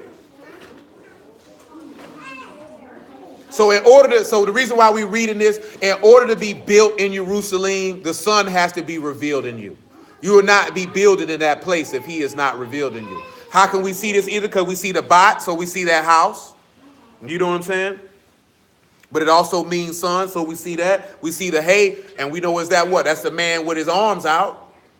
So this is being revealed unto you. And then you have that noon, you got that seed, you got that life. So the revealing of the Son has to be made for you for him to build you when we look at the picture graph and see what those actual characters are telling to us in that. That's what it's telling us. He got to be revealed for you to be built.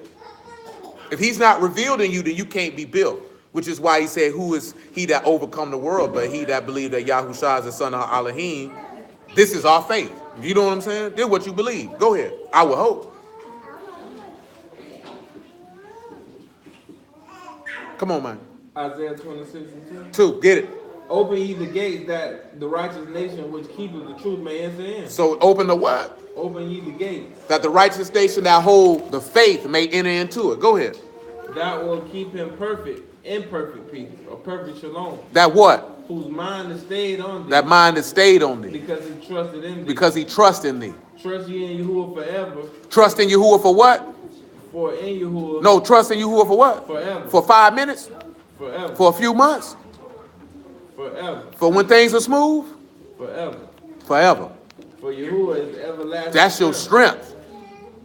That's what Yahushua, what did that Malachim came and do to him? He came and strengthened him. You think he came and strengthened him by giving him a pat on the back?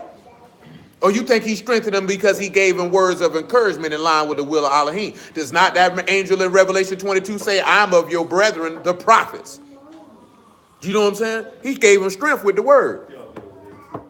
What did Peter, when Yahushua, he say, when Peter was converted, he say, Peter, when you are converted, what he told Peter to do? No, he told not in that period. In Luke 22, he said, Peter, when thou art converted, what did he tell him to do? To strengthen the brethren. How else was you going to, and what did Peter turn around and do, say in 1 Peter 5? Feed the flock of Elohim. You strengthen the brethren with the word. That's what we were talking about beforehand. A lot of people don't want to go somewhere and they opening up the book and bringing the book out. The book is where you get your strength from. I can't get no strength from your commentary or you reading me one script and telling me about it. Because Hebrews do it just as much as Christians do. Don't think it's a difference. Go to Ezekiel 38, man. That's where you get your strength from the word. We ain't never thought about that Malachim strengthening with no word. They just thought he was just there. Be strong, brother. Fight. Be encouraged. I need a little bit more than be encouraged, man. I need a little bit more than that. You need a little bit more than that? I need a little bit more than that. I need some word. Where you stopped at in Ezekiel 38? Come on. What verse you in? 9. Ezekiel 38:9.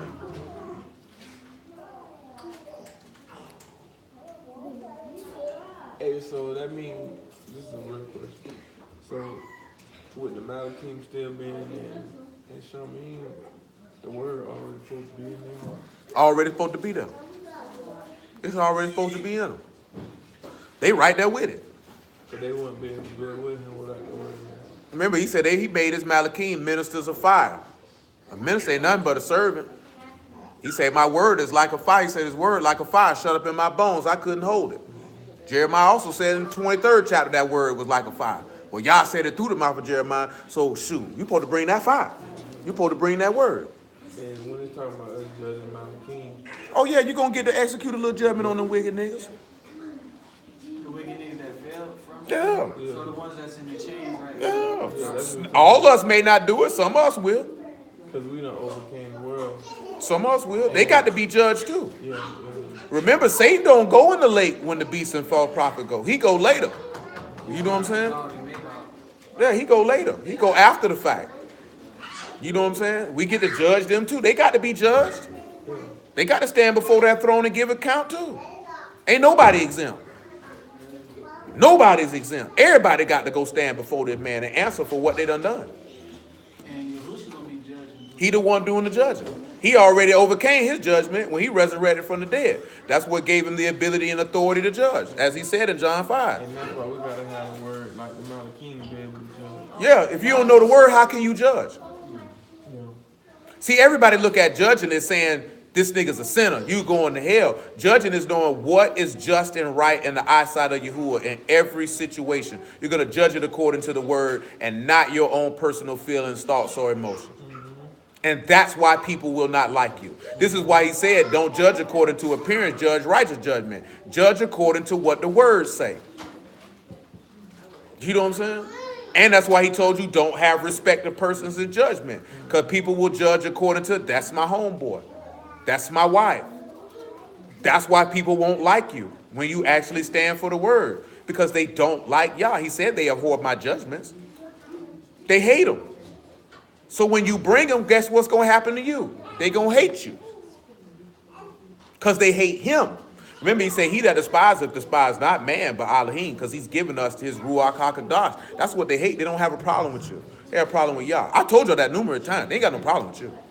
They got a problem with Yah. That's what they got a problem with. Oh, that's who ain't here. Go ahead. Mm-hmm. Verse 9:38. So we ain't finished all that either. Come on with it. Ezekiel 38:8. It say, after many days thou shalt be visited, in the latter years thou shalt come into the land that is brought back from the sword, and is gathered out of many people against the mountains of Yasharal, which have been always waste. Always what? Waste. Destroyed. But is brought forth out of the nations, and they shall dwell safely, all of them. All of them. Thou shalt ascend and come like a storm. That's good. See, because he also said, oh, no, come on, because I think it's going to say the unwalled villages. My bad. Yeah, that's down. That's 11. Get it, go on straight to it if it ain't got nothing in between that's relevant. It says, we have verse 11. And thou shalt say, I will go up to the land of unwalled villages. Unwalled what? Unwalled villages. What do we read in Isaiah? He said he appoint walls for what? Salvation. What does salvation do? It delivers, it rescues. So if I've delivered you, he already stated he delivered and rescued us, right? So what we need walls for? What we need walls for? You only need walls for protection. Your Elohim is your protection. You don't need no wall. Didn't he tell you in Deuteronomy? He say, don't fear, but I will fight for you.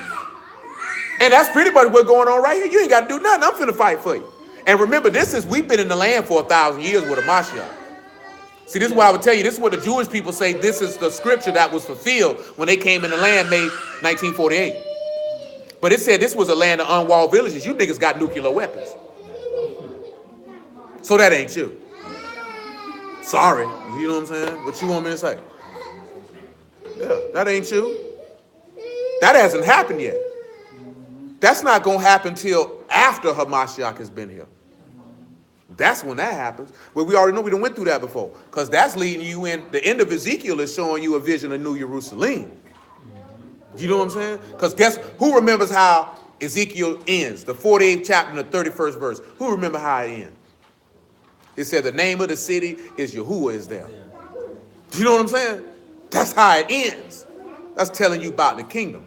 Why would he tell you about the kingdom before what he tell you before Abba come? Abba can't come while Gog and Magog out here doing what they doing. You know what I'm saying? He can't come yet because I got to kill you. That's why he said, how long you going to be burying bodies? I got to get you wicked people from up out of here. Get all this uncleanliness out. Then I come. Jeremiah 33. Mm-hmm. What about that? What about that little Mordecai back there? No? That little Shirley?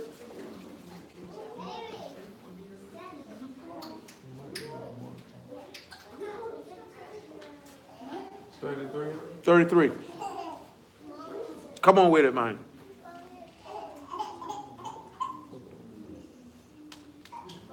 We at 33 at verse 7. Go ahead with it. It said, I will cause the captivity of Yehuda and the captivity of Yasharal to return and reveal them as the first. Pause. Let me see if I got it right already. Now, when they say for return, it's the word shub. Anybody remember shub? We talked about shub. What shub is? To return or to convert. You know what I'm saying? And that's the parent to the sacrifice of the son. That's the only way you can return. You know what I'm saying? What was Yahushua's first words? Repent and what? Not of that, he said repent and believe the gospel. So that means repent and believe the good news. He was telling you to turn from your sins and believe on him and you could be converted. Do you know what I'm saying? Of course, that wasn't laid out at that particular point. We need that 1 Corinthians 3 and 10. Because he still mentioned being built, so take it right back to it. It says, according to the grace of Elohim, which is given unto me as a wise master builder. Wise master I builder. have laid the foundation, and another buildeth thereon. Mm-hmm. But let every man take heed how he buildeth thereupon. Mm-hmm. For other foundation can no man lay that is laid, which is in Yahushua Mashiach. Now, if any man build on this foundation, If any man what? build upon. So this if you foundation, Banah, if you built upon that foundation and the Son is revealed in you. And you would have been revealed in you because you, and also this is dealing with what we mentioned in Psalms 101. Nobody, or last week I should say, nobody can return into the land unless they've been converted. Unless you become, you know why? Hold on. Let's see why. Ezekiel 46 and 16. After Ezekiel 46 and 16, Revelation 21 and 7. What do fathers give their sons? An inheritance. You know what I'm saying? So you can't, and what is the land for us? An inheritance. You know what I'm saying? And that inheritance was passed down from Abba Yahuwah to who? And Abraham passed it to who? His only begotten son, who he passed it to who? And Jacob would be the Ruach HaKadosh, or the dispersing of children who are born from the only begotten son, which is Isaac. You know what I'm saying? So if you are not a part of that covenant, then guess what you can't inherit? You can't inherit that land. And the only way you can inherit that land is if you what? A son of Elohim, because not all Yasharal is of Yasharal, but in Isaac shall thy seed be called, because he the seed of the promise. That's what it says.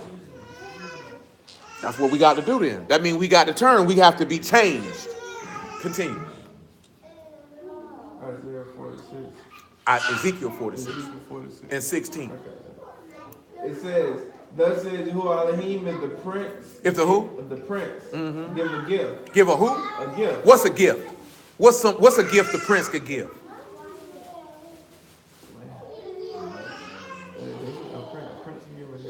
I'm talking about, we know Yahusha is the prince is talking about, because that's a capital P.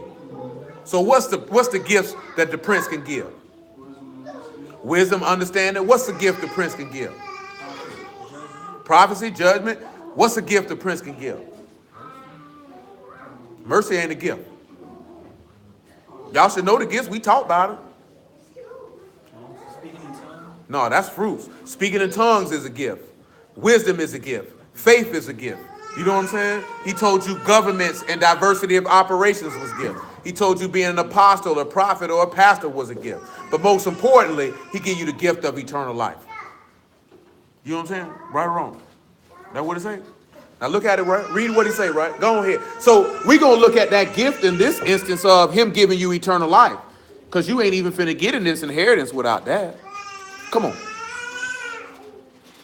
He said, if the prince give a gift unto any of his sons. Any of his who? His sons. And Yahusha gave you power to become what? And what did he told you in Isaiah chapter 9 that he would be called? In Isaiah 9 and 6 to be specific. Didn't he say he'll be called Father, Mighty Father? If you born of Yahusha, what would Yahusha be to you? He'd be your father then, because you born of him. You come from his seed. Go ahead. That's why he say not seeds of many, but seeds of what? One. Of one. He said he give an inheritance thereof, they shall be his sons, and it shall be their possession by inheritance. They be that possession by what? Inheritance. It's going to be his sons. So the only way you can get an inheritance from the prince is if you become a what? Son. If you're not a son, you can't get an inheritance. This is why I mentioned y'all last night, because I told him this here. I don't care about being no Hebrew, and I don't care about being no Israelite. At this point in time, as long as I've been dealing with the word, it's about being the son of Elohim, right or wrong. I can't get no inheritance being no Israelite. I can't get no inheritance being no Hebrew. Shoot, Moab a Hebrew. Ammon a Hebrew. Esau's a Hebrew. You know what I'm saying? At this particular point, it's going from being terrestrial to being celestial. Do you know what I'm saying? It's about being from not being that which is made earthy, but that which is from Shamahim. That's not saying that you're not saying that you know you're not in it, that you're saying, oh, I'm not a Hebrew, and that's retarded. I can't not be a Hebrew, that's my bloodline. I can't not be an Israelite, that's my bloodline. But, well, of course, we don't do that anyway. We ain't esteeming in no flesh. It's about being, I can't get an inheritance unless I'm a son. That's the only way I can get it. Did Yahusha get his inheritance because he was an Israelite, or because By power in the resurrection of the dead, he was declared to be the son of Elohim. That's how he got his inheritance. That's how we got to get ours. I had already told y'all to get a chair. Now stop fighting over that chair. It's so ridiculous. It's uncalled for. Revelation 21:7.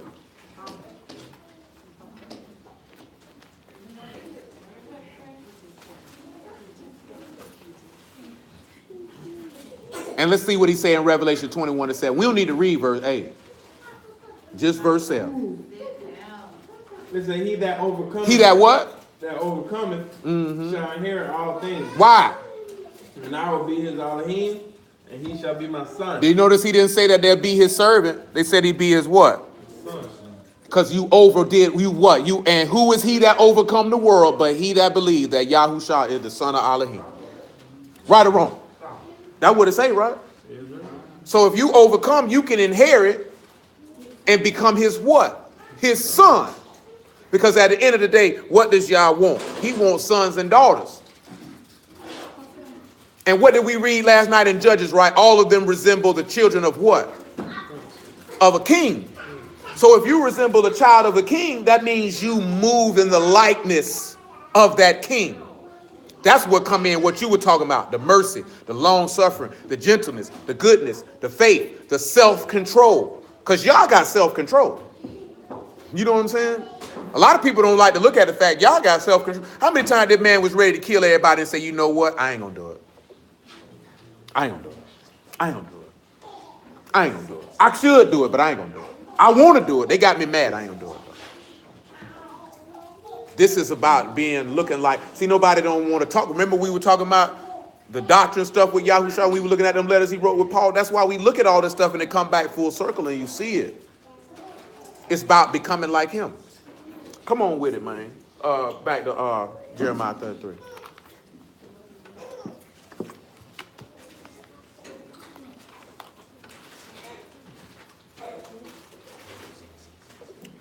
Where you stop there? 8. Jeremiah 33:8. And I will cleanse them from all their iniquity. He'll do what? I will cleanse them from all their iniquity, whereby they have sinned against me. Now let's pause and let's go to Ephesians 5:25. What did the Mashiach say in John 15? You're clean from what? The word that I've spoken unto you. He said he gonna cleanse. So how else is your iniquity gonna be cleansed? He got to purge it. What else he gonna purge it with? What's the thing he got to purge it with, Jughead Jones?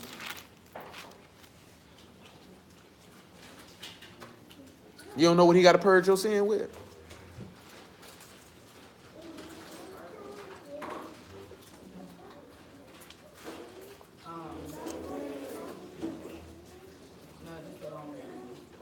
How you know? So you don't know if it's the wrong answer or not.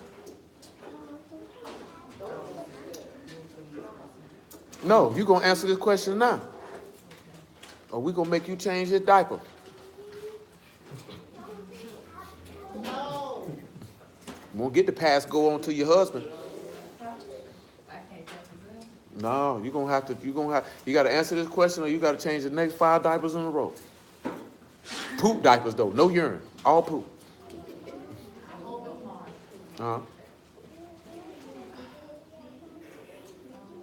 And to go, you're probably right. Around here doubting yourself.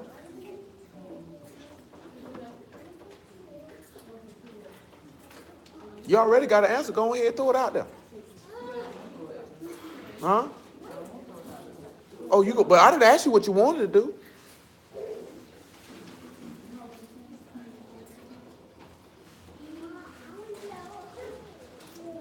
Man, tighten up. Tighten up.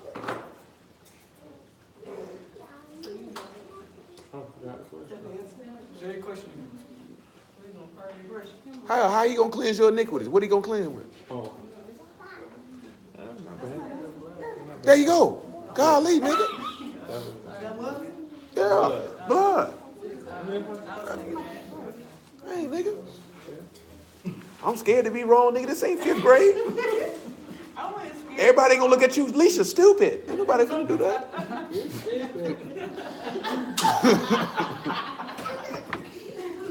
You know, ain't nobody gonna think you Forrest Gump, Forrest. Nobody gonna do you like that. I'm not a smart man. She said, but I do know what food is. Hey, sir. Go eat, sir. But I don't have it, though. Very well, then. Continue. You can tell me something. No, I don't got no beverage, though. And you got a raw peanut butter. I know your jaw locked. But I mean, what? Sound like a straight sinner. Well, that's what your mama gave you. I can do that. Come on up here and sit down, son. Jeremiah 33. Come on, Jeremiah 33. What's up, Eugene? You got Oreo cookies? See, your mama ain't sticking fast to her diet. Come on, check. You asked for Ephesians, please. Well, Darius ain't sticking fast to it neither. He gonna say, yeah, brother, I was just making money. You can't be lifting weights eating Oreo cookies You still tight, though. It's six-pack season. all week. And you finna eat the whole pipe. I eat real meal. I had some salmon last night. Nigga said, I eat a real meal. What that got to do with eating some cookies? He was in them double stuff. He said them double stuff. That's twice the It cream. was real thing. That could have happened. You asked for Ephesians, though. I felt Oh yeah, 5 and 25. you was sliding. Ephesians 5 and 25 is what we on. Abigail, It says, husbands. you in 22. Or you in 25? I think I'm at 25. 5 and 25. Would you like 22? No. Just making sure. Go ahead. 5 and 5? 5 and 25. Just making sure. Put your dress down. 5 and 25. That's what I was reading. Husbands, love your wives, even as the Messiah also loved the assembly and gave himself for it, that he might sanctify and cleanse them. He might the what? Washing of water by the word. By the what? Washing of water By the word. by the word. Come on.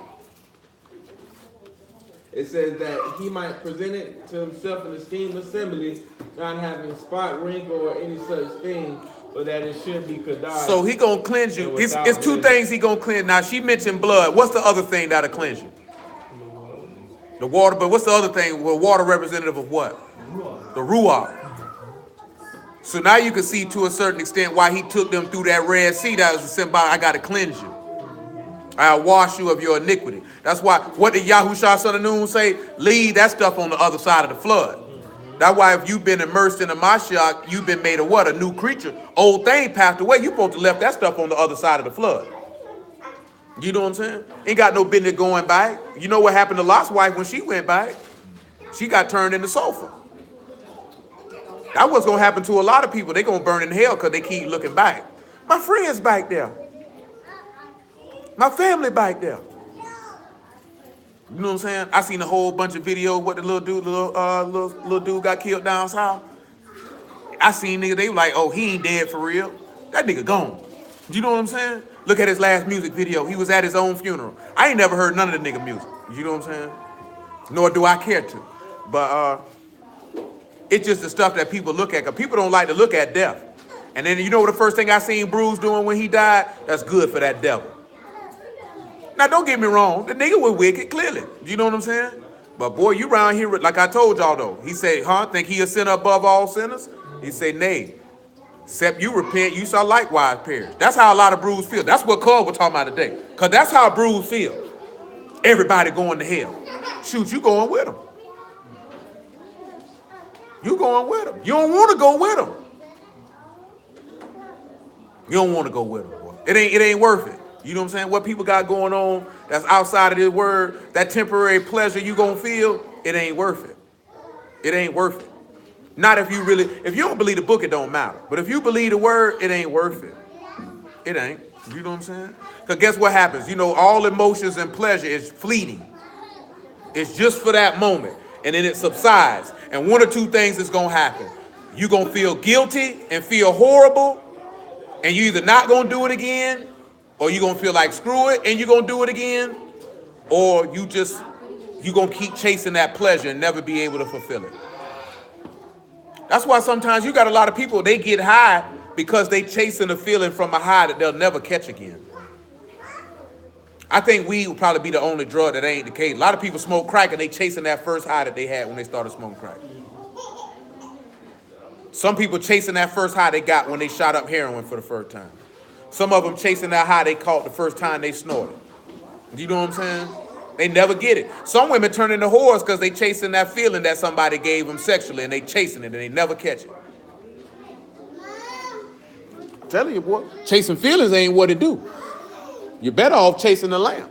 Come on, man. He give you a good feeling through your whole soul. He ain't gonna never abandon you if you don't abandon him. Jeremiah 33. Hey, sit down. All y'all sit down. You're doing too much. This ain't play time. This ain't argue time.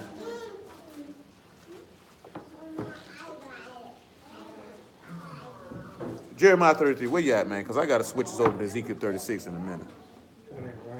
It ain't right. It's right. I don't know what it is, but it's right. Where are they? Come on, man. And I will cleanse them from all their iniquity whereby they have sinned against me, and I will pardon all their iniquities whereby they have sinned and whereby they have transgressed against me. And it shall be to me a name of joy, a praise and honor before all the nations of the earth, which shall hear all the good that I do unto them, and they shall fear and tremble for all the goodness and for all the prosperity. Now remember that joy is sason, shin shin u noon, and that's the sacrifice that consumes and it pairs you to eternal life. So remember we talked about that on Wednesday. What is that joy? It's the fact that you've been that sacrifice of life, or what we read in Romans 6 about being immersed into his death and being paired into the likeness of his resurrection. You're paired to that. That's why you happy. Before Yahushua died, what did him and his apostles do? They sung a hymn. They were joyful. You know what I'm saying? See, a lot of us look at joy as you singing it. You got a lot of people y'all went to church with or fellowship with that singing and clapping. The people wasn't nowhere near happy. You know what I'm saying? That wasn't no joy. That was an emotional response for that particular moment. You know what I'm saying? Because what? Because guess what? Another aspect. Well, you know what joy is according to the book of Nehemiah, right? The joy of Yahuwah is also your strength. So then when you look at that, you see that sacrifice that consumed the body of sin to pair you to the Son, that's your strength. Because you take joy in that. What did Paul say? I delight after the Torah of Elohim in the what? Inward man. You know what I'm saying? I delighted to do this. It says that in Psalms 40. He said, I delight to do thy will. It's a joy for me to resist and to sacrifice and offer myself to my Elohim. I take joy in that. It said that in what that is. Hebrew 12, we read it, right? For the joy set before him, he endured the state.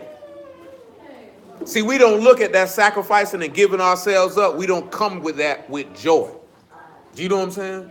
See, we think joy is, praise the Lord. Hallelujah, all that singing and clapping. Nigga, just as wicked. It's a lot of people who singing on Shabbats right now all across this world. Wicked as the day is long. And somebody said, that's a joyful brother. That brother joyful. You and him, he making a joyful noise. You know, he make a lot of joyful noise when he on top of somebody else. Why? Boy, you dirty. Shoot, they dirty. I ain't doing it. You know what I'm talking about? So I'm going to make a joyful noise when they go to that liquor store, get some Patron. Some of them real joy. You got some of them real joyful. They go holler at the weed man. I'm set apart though, brother. He ain't say it's from the earth. I ain't mad at you. I know I wouldn't follow no God with a nigga sitting around here burning the fat doobie in my face. I don't know if I want to follow him. Because is it about you and what you can make yourself to feel good, or is it about him? Why you sit back and look at why you can't sit? People say, well, why we can't just eat it? Well, shoot, eat it then, nigga. Every nigga I see say why you can't do that with weed. You don't never see them niggas drinking no cannabis oil or eating no weed. All they doing is smoking. Am I lying? All them niggas doing is smoking. I ain't never seen a nigga who say it's all right to use weed, walk up with a big bottle of cannabis oil and pass it out. I ain't never seen it. But niggas who eat it and niggas who use it like that, not gonna get offended. No. You see, you can't smoke it. Not at all. Not if they really using it for medicinal purposes. No, they're not going to get offended. Majority of dudes who using weed is for recreation. You know what I'm saying? A lot of people who drink alcohol is for recreation. They drunks. Do you know what I'm saying? You got very few dudes that really drink wine because wine do have medicinal purposes. Man, these niggas drunks. Because shoot, nigga, gin ain't no wine. That's potatoes. That ain't no grapes. Them potatoes. Spirit. Don't let the right person take. See, that's what's wrong with y'all. Y'all drinking them spirits. That is a spirit. That's what they call it. Niggas conjuring up drink. Conjuring up. Shoot, that was the name of Ludacris alcohol. Conjure. That's all it is. They mixing different elements and making poison. Nigga love it too. Hypnotic. Shoot, you already know that. Shoot, you already know nigga drinking Ciroc, they gonna be good as gay. That junk is straight. Shoot, nigga Puffy made that. Boy, drinking Ciroc make your mood different. I'm trying to take that. What Puffy gonna be? Take that. He trying to take that. That junk ain't right though. They trying to take that. That junk ain't naturally. Come on, man. Come over here to Ezekiel 36, man. I gotta get deep off in the game.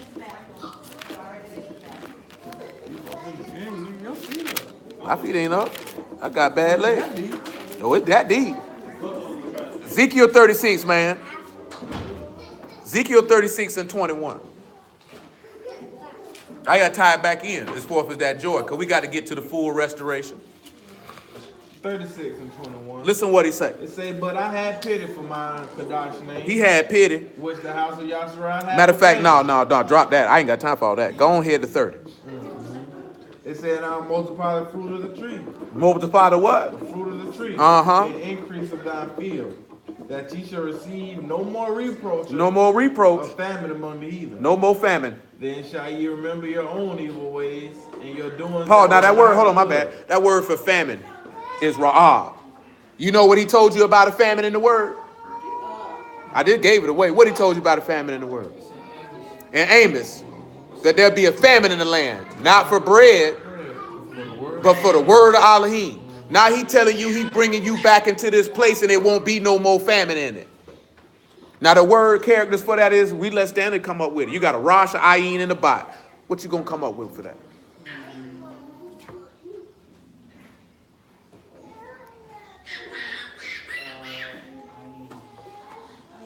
I got you on that. We've been doing what? To see the head of the house. And if you eat the word, guess what you're going to see? What did Yahushua tell you to do in John 6? Eat his what? Eat his body, right? He said if you ate his flesh, then you would do what? You would live by him. As he lived by Abba. And we just read in Matthew 11, then Abba would do what? Reveal his son to you. Therefore, you ain't hungry in the land. You think we're going to be in the land hungry and you got the living word in them? What type of sense that make? Because you got dudes that really think that the word ain't going to be coming forth out of Jerusalem, but Isaiah chapter 2 tell you different. Come on with it, man. Keep on rolling. Because look what he say what's going to happen once there ain't no more famine and you got that word. Look what he say. Then you shall remember your own evil ways and your doings that were not good. And you will what? You shall loathe yourself. You're going to hate yourself. In your own sight. For your iniquities and for your abominations. And go ahead. Not for your sakes do I this, says Yahuwah Elohim. Not for your sake. Be it known unto you. Let that be known. Be ashamed. Be what? Be ashamed. And what else? Confounded for your own ways, O house of Yasharai. Say we ain't ashamed. Go ahead. Thus says Yahuwah Elohim, in the day that I shall have cleansed you from your iniquities, I will also cause you to dwell in the cities, and the waste shall be. Again, that's that. But now again, you know what I'm saying? That's that revealing the Son of Life to you again. He say he gonna build that. Go ahead. And the desolate land shall be tilled, whereas it lay desolate in the sight of all that passed by. And they now hold on. Now we got a till. We got till. What is it? The till. That's to work or that's to labor. So you got an ayin in the bot and a dollar. You can take that one.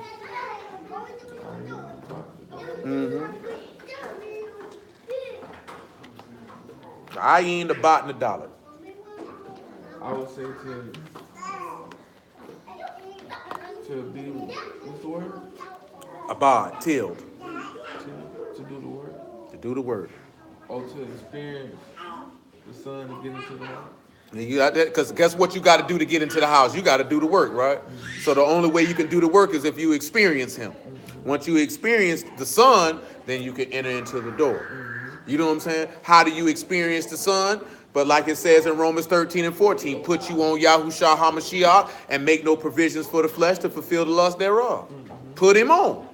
How else you going to experience? But you know what also allows you to experience him? What I was telling you the other day. You know what, dudes? What's the one thing about Hamashiach experience that everybody tries to avoid?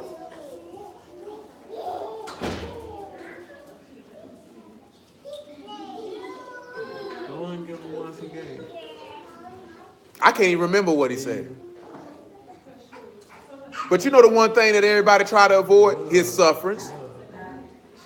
Did not Paul write, be partaker of his sufferings? Did not Yahushua himself say, she said, had not a Mashiach ought to suffer to enter into his esteem?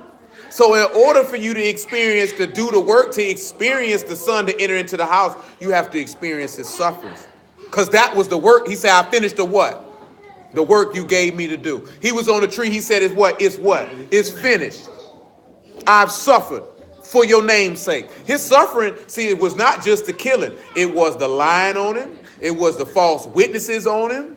It was the fact that these people tried to kill him on every corner and they was his enemies. They tried to catch him in his talk. They tried to tempt him. That's sufferings.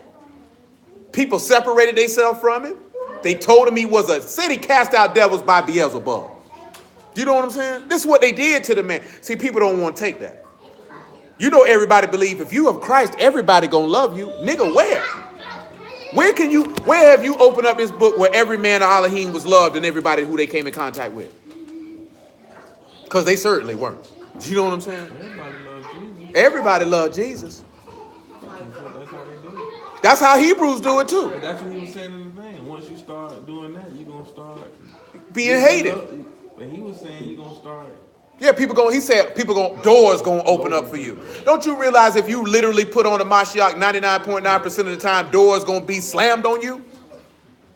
Because they don't even want to see you coming. They definitely want to see you prosper. At all. Yahuwah gonna open them doors for you, and he gonna open them doors for you for one reason and one reason only, and that's to bring esteem to his name. That's it. Nobody want to suffer. The apostles got beat for preaching in this man's name, and they jumped up and rejoiced that they were counted worthy to suffer shame for his name. That's what it said. They said they were happy to suffer shame for his name. You don't hear nobody. Hebrews or Christians, don't nobody want to talk about that. And nobody want to talk about that. It's going to be your own kind who say they believe in Elohim that's going to do that to you. It's the white man going to do it. What the white man care about you serving Yah for? What that bother him for?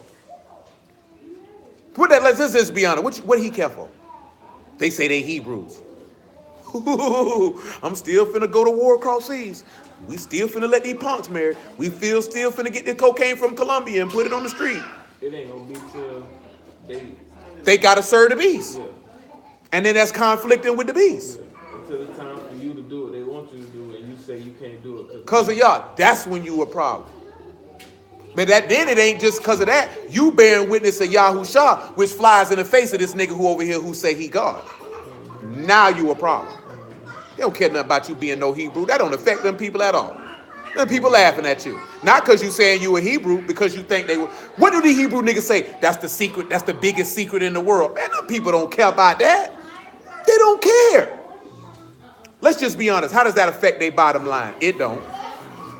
They don't put no fear in their heart because you don't have no power with Elohim because you saying that. But walk around here as the sons and daughters of Elohim, that'll make their boots shake. That'll make their boots shake. Because then they'll know Yah is with that group of people over here or that group of people over there. Like dude said, and he wasn't lying. Dudes feel like you ain't keeping the word if you don't fellowship with us. The apostles never operated in that fashion. You know what I'm saying? Nobody's ever operated in that fashion in this book.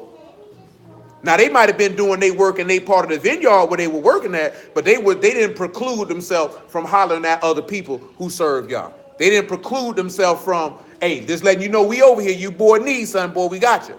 Or if somebody seen that you was coming through and they knew you was a brew, they be like, hey, boy, y'all come over here, man, we got you. We got this over here, see, we don't operate like that now. If you ain't part of such and such, screw you. You know what I'm saying? We ain't supposed to have that type of mentality. Just because somebody don't fellowship with you don't mean nothing. Just I told you, I didn't know this. Niggas like, oh yeah, if you get baptized by a particular group, you got to be part of their church. See, I ain't never know that though. All I knew was the book. These men just baptized people and sent them on their way. You know what I'm saying? You didn't have to come hear me preach over here or hear this person preach over there. Who cares as long as you get in the word? See, the thing that come into these days at times is everybody want to be a star. Everybody want to be seen as the great master teacher of the word and have people say, Rabbi, Rabbi. So they can be seen and praised of men. Because the positive mood, I didn't care. You know what I'm saying? Paul would go from city to city and say, let us go back to this particular city, see how our brethren fare. You don't never read in that book where they say we not accepting this particular group of people coming over here because they don't fellowship with us. Niggas really move like that. I told you, I seen IUIC in the gym. I say, boy, holla at me. We say, what group, what camp you part of? I say, we got our own congregation, cuz. I say, but holla at me before you slide, though. Them niggas slid right out that gym, ain't say a word. Ain't say a word. I just seen one of them yesterday, getting the car wash. You can't miss them. They got them purple shirts on. But that ain't no shot at them. It's the fact of that's what they're taught. That if this person don't have a beard, or this person don't have no fringes on, or if he don't believe what we believe, you can't talk to him. That's not the operation of Elohim. We never operated like that.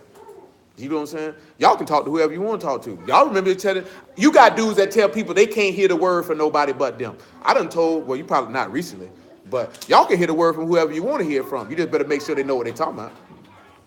That's all I can tell you. You know what I'm saying? Make sure they living right and make sure they know what they're talking about. Outside of that, who am I to tell a grown person who they can listen to and who they can't? Why would another grown man tell a grown person such a thing other than he trying to control them?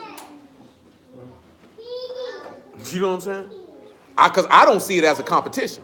I'm not. How can I compete against somebody if he's supposed to be a servant of y'all? That sounds dumb. That means I'm competing against y'all, and I'm surely lose. I'm gonna surely lose. You can listen to who you want to listen to. But if they stupid, don't come asking me stupid questions and you know the word well enough to know you ain't supposed to be listening to this nigga. Do you know what I'm saying? Not when you know better. I had a dude tell me what? Oh man, this going on. I say, well, you know the word, what you around there for? You going to hell. Then he want to make it seem like I said he was going to hell. No, you gave me a scenario and I know you know the word and I know you know better. Do you know what I'm saying? That's what I'm looking at. I know you know better. See, I don't know him. I don't know what he know or what he don't know. I wouldn't underestimate what he know and what he don't know. But I know all y'all sitting in here, y'all know better. Do you know what I'm saying? So y'all know not to entertain somebody talking stupid. You can have a conversation with him. You be like this here. Oh, no, because I can't hear no word from you. Not because my teacher said, because you ain't saying what the book say. I'm not finna listen to you. Do you know what I'm saying? Or he trying to tell you about the word whole time he around here doing something ungodly. And I'm finna listen to you? No, that don't make sense. That makes sense to you? That don't make sense to shoot. That don't make sense to Eugene. And he ain't number one. Go ahead, man. Ezekiel 36.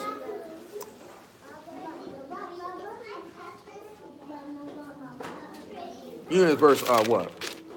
35. What time is it? All right, come on. I got a little bit more. I just carry it in the next week. It ain't gonna hurt nothing. It just just keep it going. Just one long story. Yeah. We was hitting that till 34. He said, and the desolate land shall be filled, whereas they lay desolate in the sight of all that pass by. And they shall say this land that was desolate is become like the Garden of Eden. It's become like what? The Garden of Eden. So what land has become like the Garden of Eden? Jerusalem. Let's go to Isaiah 51. See, for this one here, we don't have a lot in the New Testament that can give you a picture of New Jerusalem like that. You know what I'm saying? Most of the picture is in the script. And because if I was to go ahead and script it out with the stuff out the words, we'd be here all day. I try not to hit too many. You look like your brain finna explode. You all right over there? That hat look kind of tight. Your scarf look kind of tight. They are. I need to lose some weight. You can't lose no head though.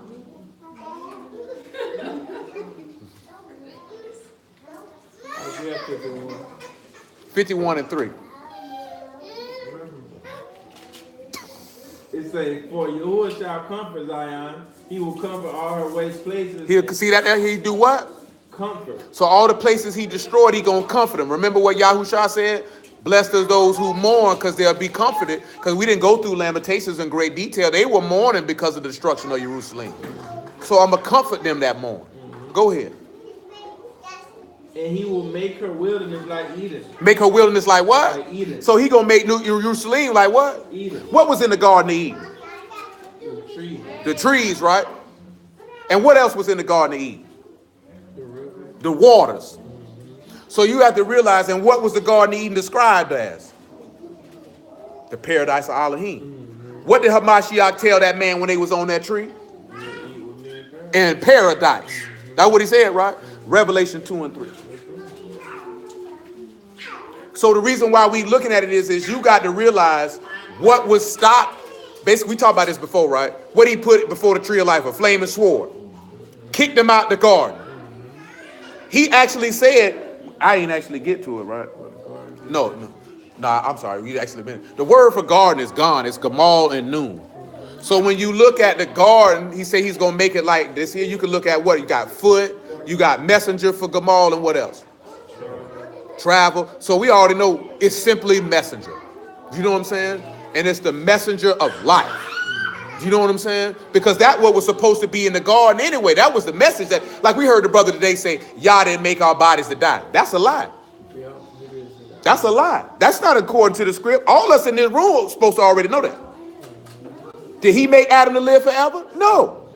How could dust be eternal? He made Adam from dust. You show me some eternal dust. I ain't never seen none. You seen some? He made it from the dust of the ground. Is that eternal components? No.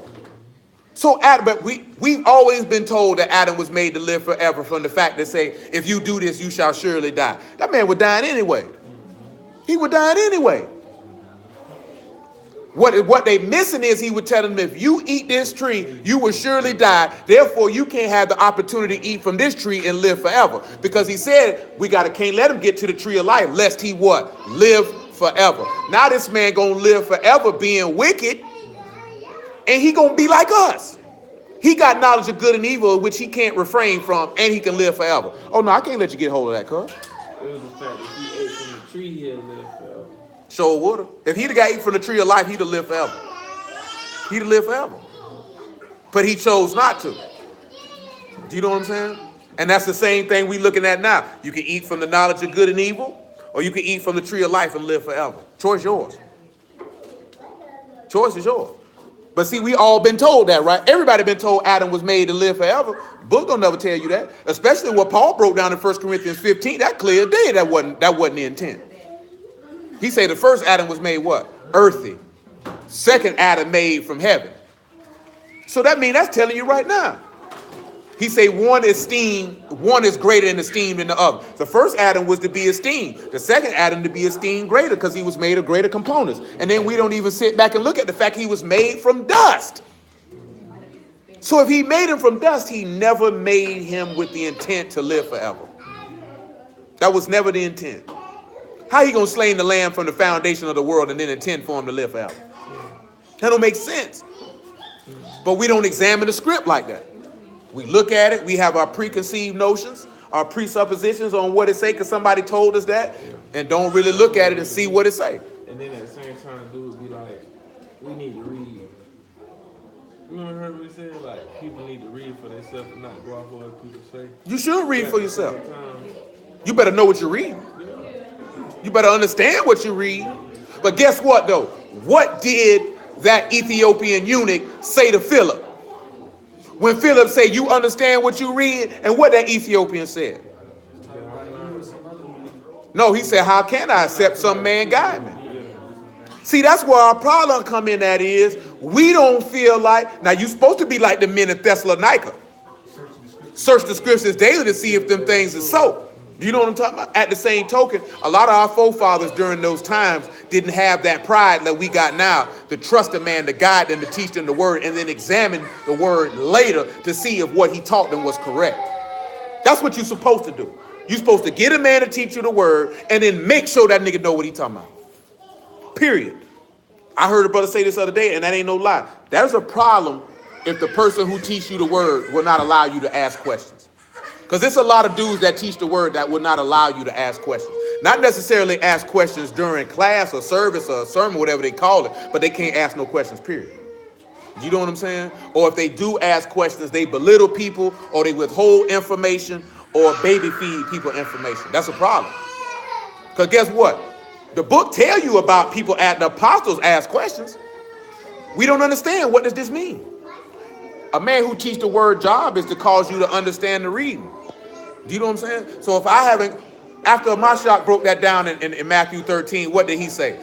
He said, y'all understand all these things? That's what he asked them. To him, it was more important that they understood. They say, yay, master. He didn't say, you niggas better not ask me no question. The only time he got on them for asking questions was when they asked questions that he knew they should have already known the answer to.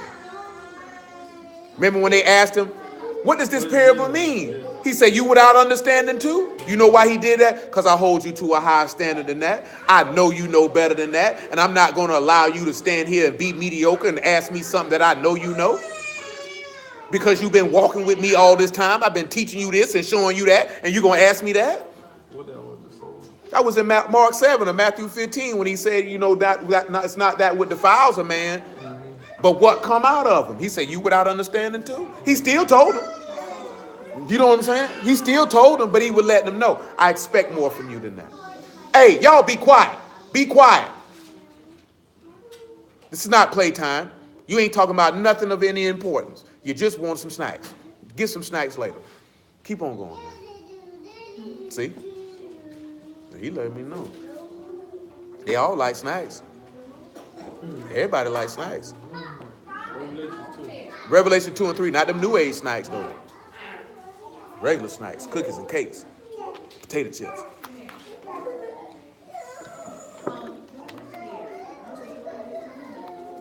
You said 2 and 3? Yeah.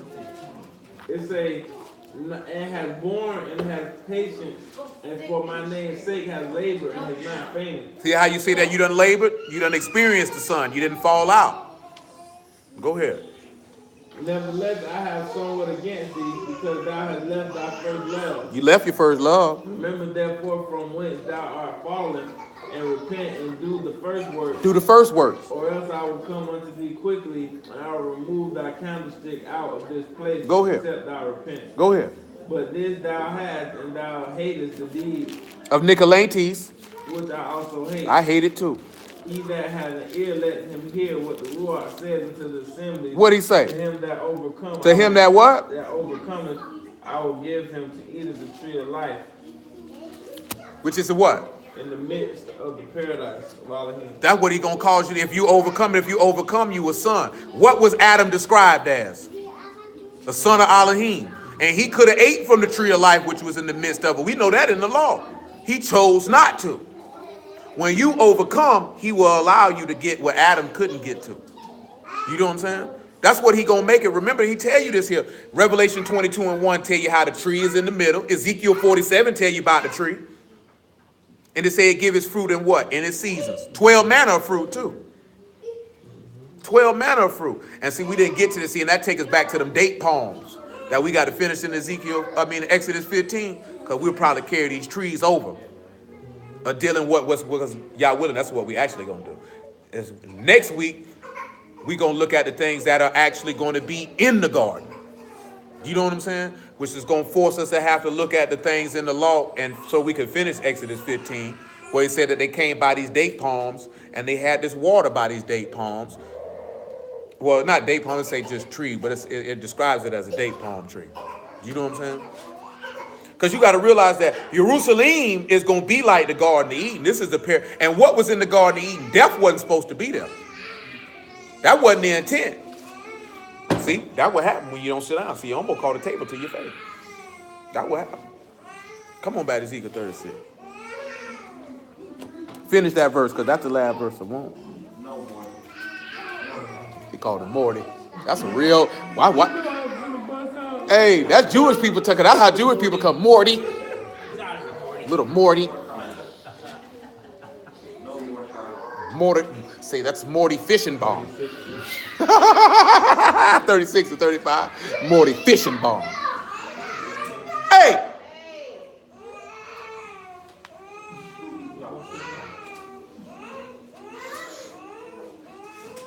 36 and 35 Ezekiel, because we'll pick it up. Y'all will know. Then the heathen that left round about, you shall know that I, Yahuwah, build the ruined places and plant that was desolate. And I, Yahuwah, have spoken it. Hold on. Where you at? 36. No, I said 35. Oh, excuse me, brother. And they shall say, this land that was desolate is become like the Garden of Eden, and the waste and desolate and ruined cities are become fenced. Okay, that's what we want to see. We want it fenced. That word is batsar. You have a bat, a sod, and a rosh. Let's see who'd like this here. Sue. Little Muffin, you like to try that word out for you? You like to try that out? Fenced is basar. It's bat, sod, and rosh. Would you like to, and the definition of the word, one of the definitions of the word is gather, but also another definition of that word is mysteries and secrets. Mysteries and secrets. So batsar, bat, sod, and rosh. What would you like to come up for that little Muffin? She's looking for characters right now for the definition. Give her a moment.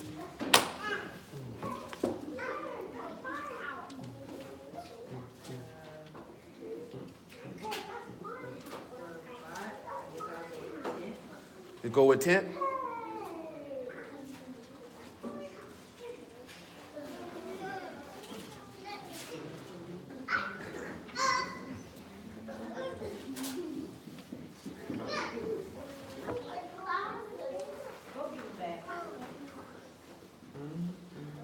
Facade, what would you use? It's only one thing coming to my head, facade, that I would use.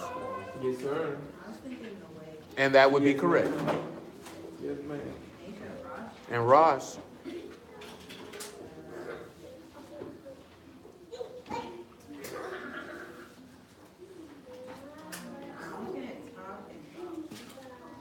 Looking at who? Thoughts? On this one here, you just want to use the chief, or the highest, or the first.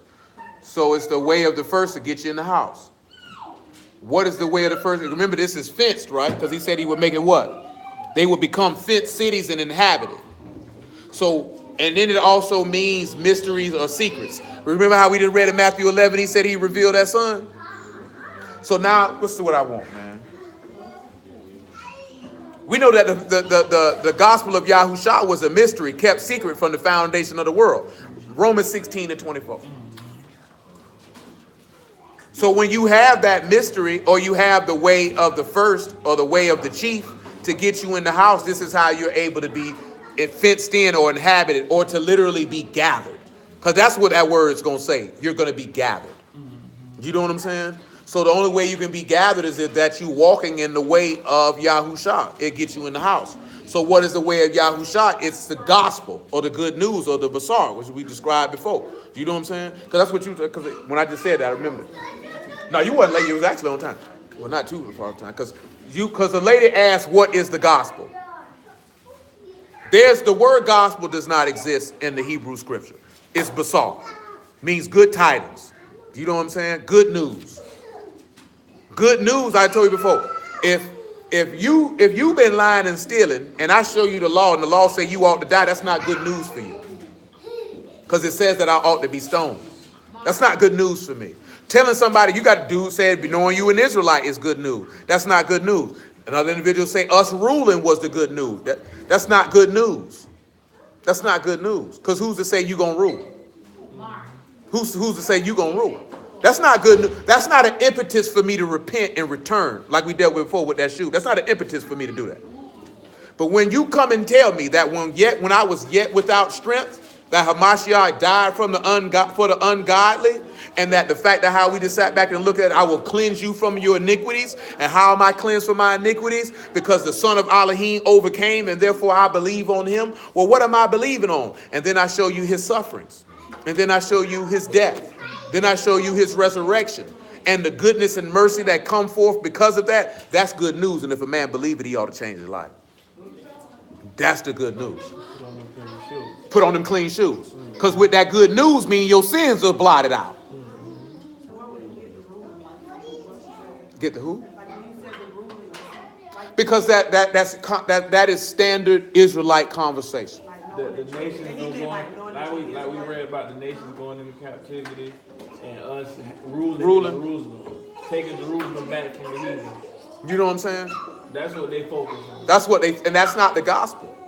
Him taking vengeance on the heathen. That's not the and us gospel. coming back to the land is That's not the us gospel. ruling. The reason why I say, because if you read, you familiar with Isaiah 61:1? In Isaiah 61:1, he says that Yahuwah has anointed me to preach the Basar. Remember, we just dealt with this not too long ago.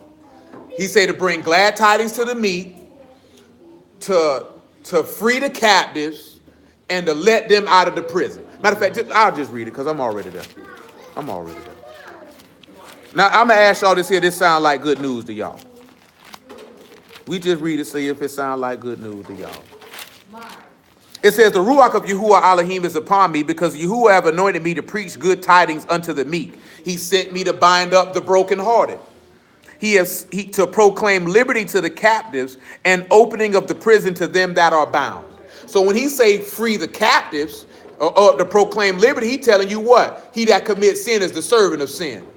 If the Son shall make you free, you shall be free indeed. So the gospel is telling you that I'm freeing you from sin. Then he said to open the prison to them that are bound. So guess what is that prison? He came out of the prison to reign, or the grave.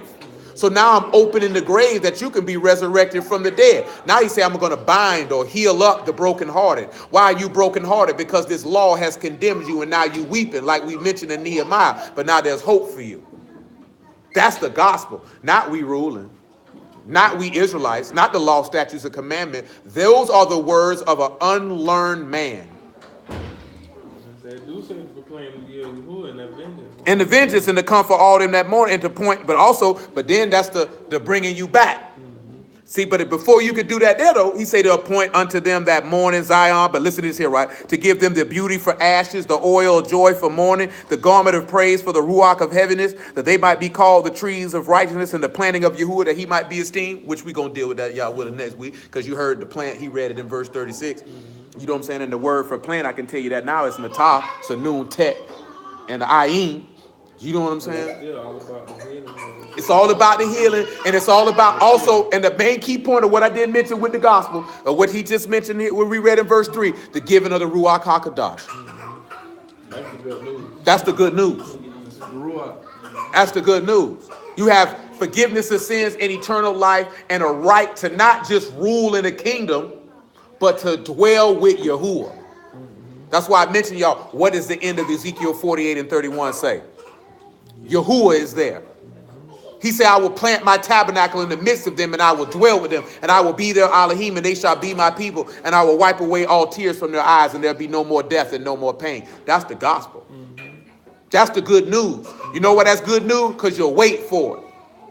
You know what I'm saying? Say he told you about your forefathers. They say they didn't get to see the end of the promise yet. With patience, they waited for it. Nigga ain't wait. You're an Israelite. That's the law, statutes, and commandments ain't no good news.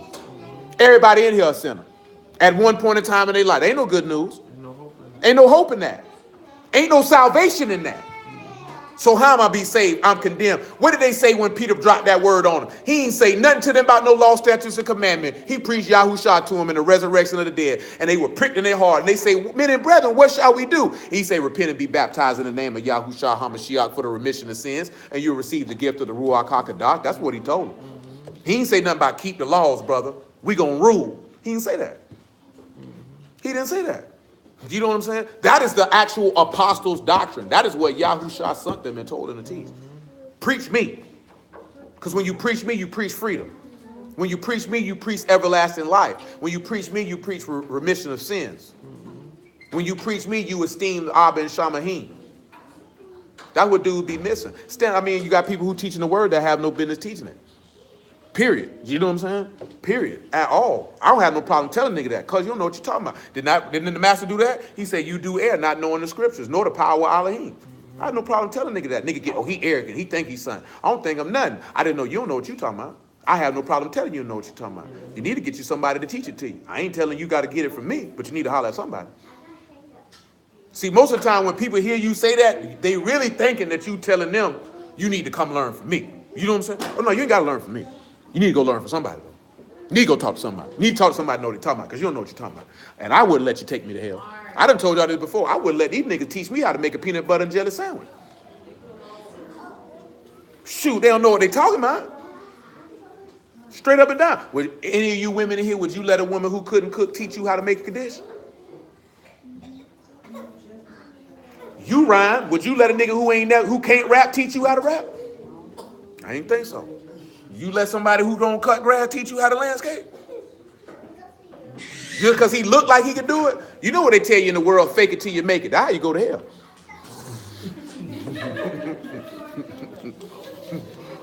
Well, that's how you go to hell. I ain't lying. But shoot, man, we just, Paul, we deal with this. Oh, read that Romans 16:20. We'll stop right there, y'all willing. We pick it up next week. All I want you to do is save your soul. I done told some of y'all been around me long enough to know I done been said that, boy. You can get the word from anybody. I'm not the only person out here hustling on these streets. I'm not the only person out here hustling. There's plenty of people got work. Some of them got bad work, though. Some of them got bad, though. Some of y'all done bought some weed from a nigga like, boy, that nigga got me. You know what I'm talking about? That nigga done sold me some, woo. Some of y'all done got with some parsley. I ain't never got with no parsley. Boy, you get caught with some parsley, boy, you unlearned. Shoot, nigga, mix it up where another nigga get you, depending on how much you getting. Boy, nigga pull all type of stunts. All I got is shake. I take it. Now I done seen plenty of niggas get got with that coke though. Oh, yeah, I don't know about that. Niggas get got with that. Oh, that's easy to get a nigga. Boy, I had a nigga I know, boy. That nigga bought Comet, and he didn't know he bought Comet till he finished snow. Cause what they do is they'll have the booth, but they got the real stuff on the top. So when you stick your finger in there, you might do this move right here, whatever the case may be. It's numbing, so you think you straight. Especially it's different if you cooking it up. You know what I'm saying? And you not using it. Plenty nigga done got. Oh yeah, that nigga bought some Comet. We was out east then. But if you cook it up and then do this. No, you already gonna know. Nigga throw it in that water, nigga on that phone. That's what the nigga say. If it ain't lock it up, bring it back. So you was short anyway, nigga. So bring a stack. Cause that's what a nigga go to look at that when you go to hit it, but that thing ain't locking up, boy. They ain't really buying that much. You know what I'm saying? Niggas play them type of games though. Them dangerous games to play. And that's the same thing with that word, nigga. How you selling your Comet? Nigga around here talking about what that nigga said and paid in full. That stuff out there in the street is garbage, country with acetol. That's what the boys out there selling. Garbage.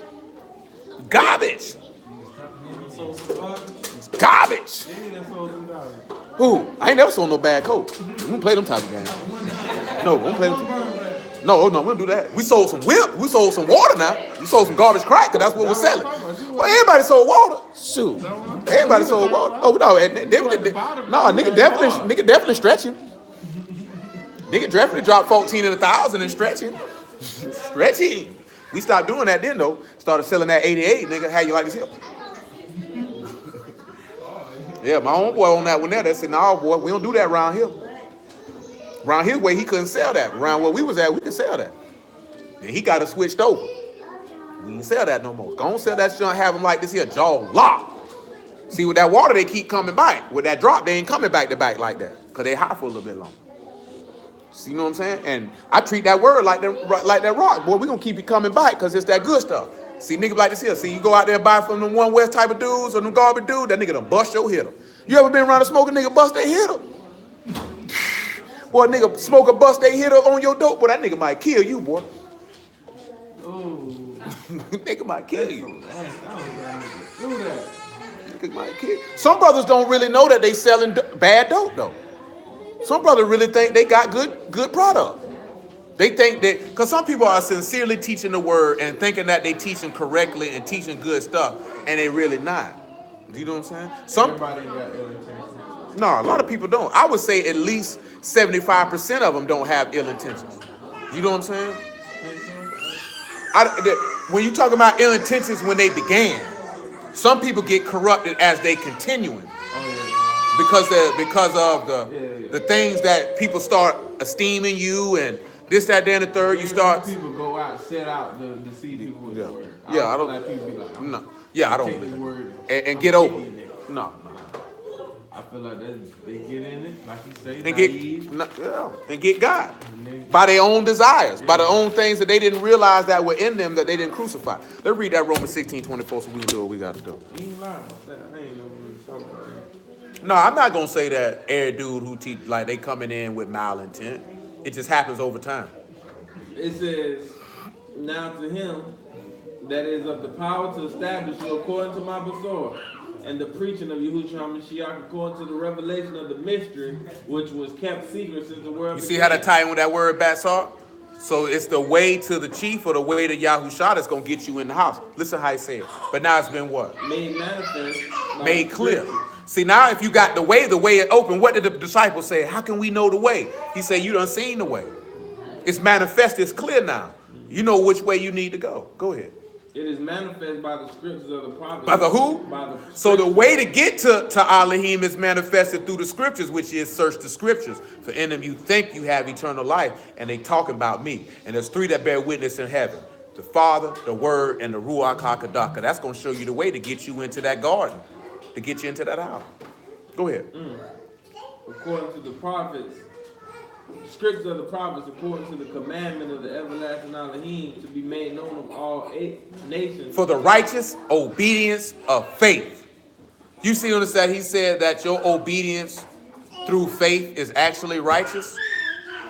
We look at righteousness as just keeping his commandments, when he look at righteousness as you obeying me because you believe me. Because you believe me.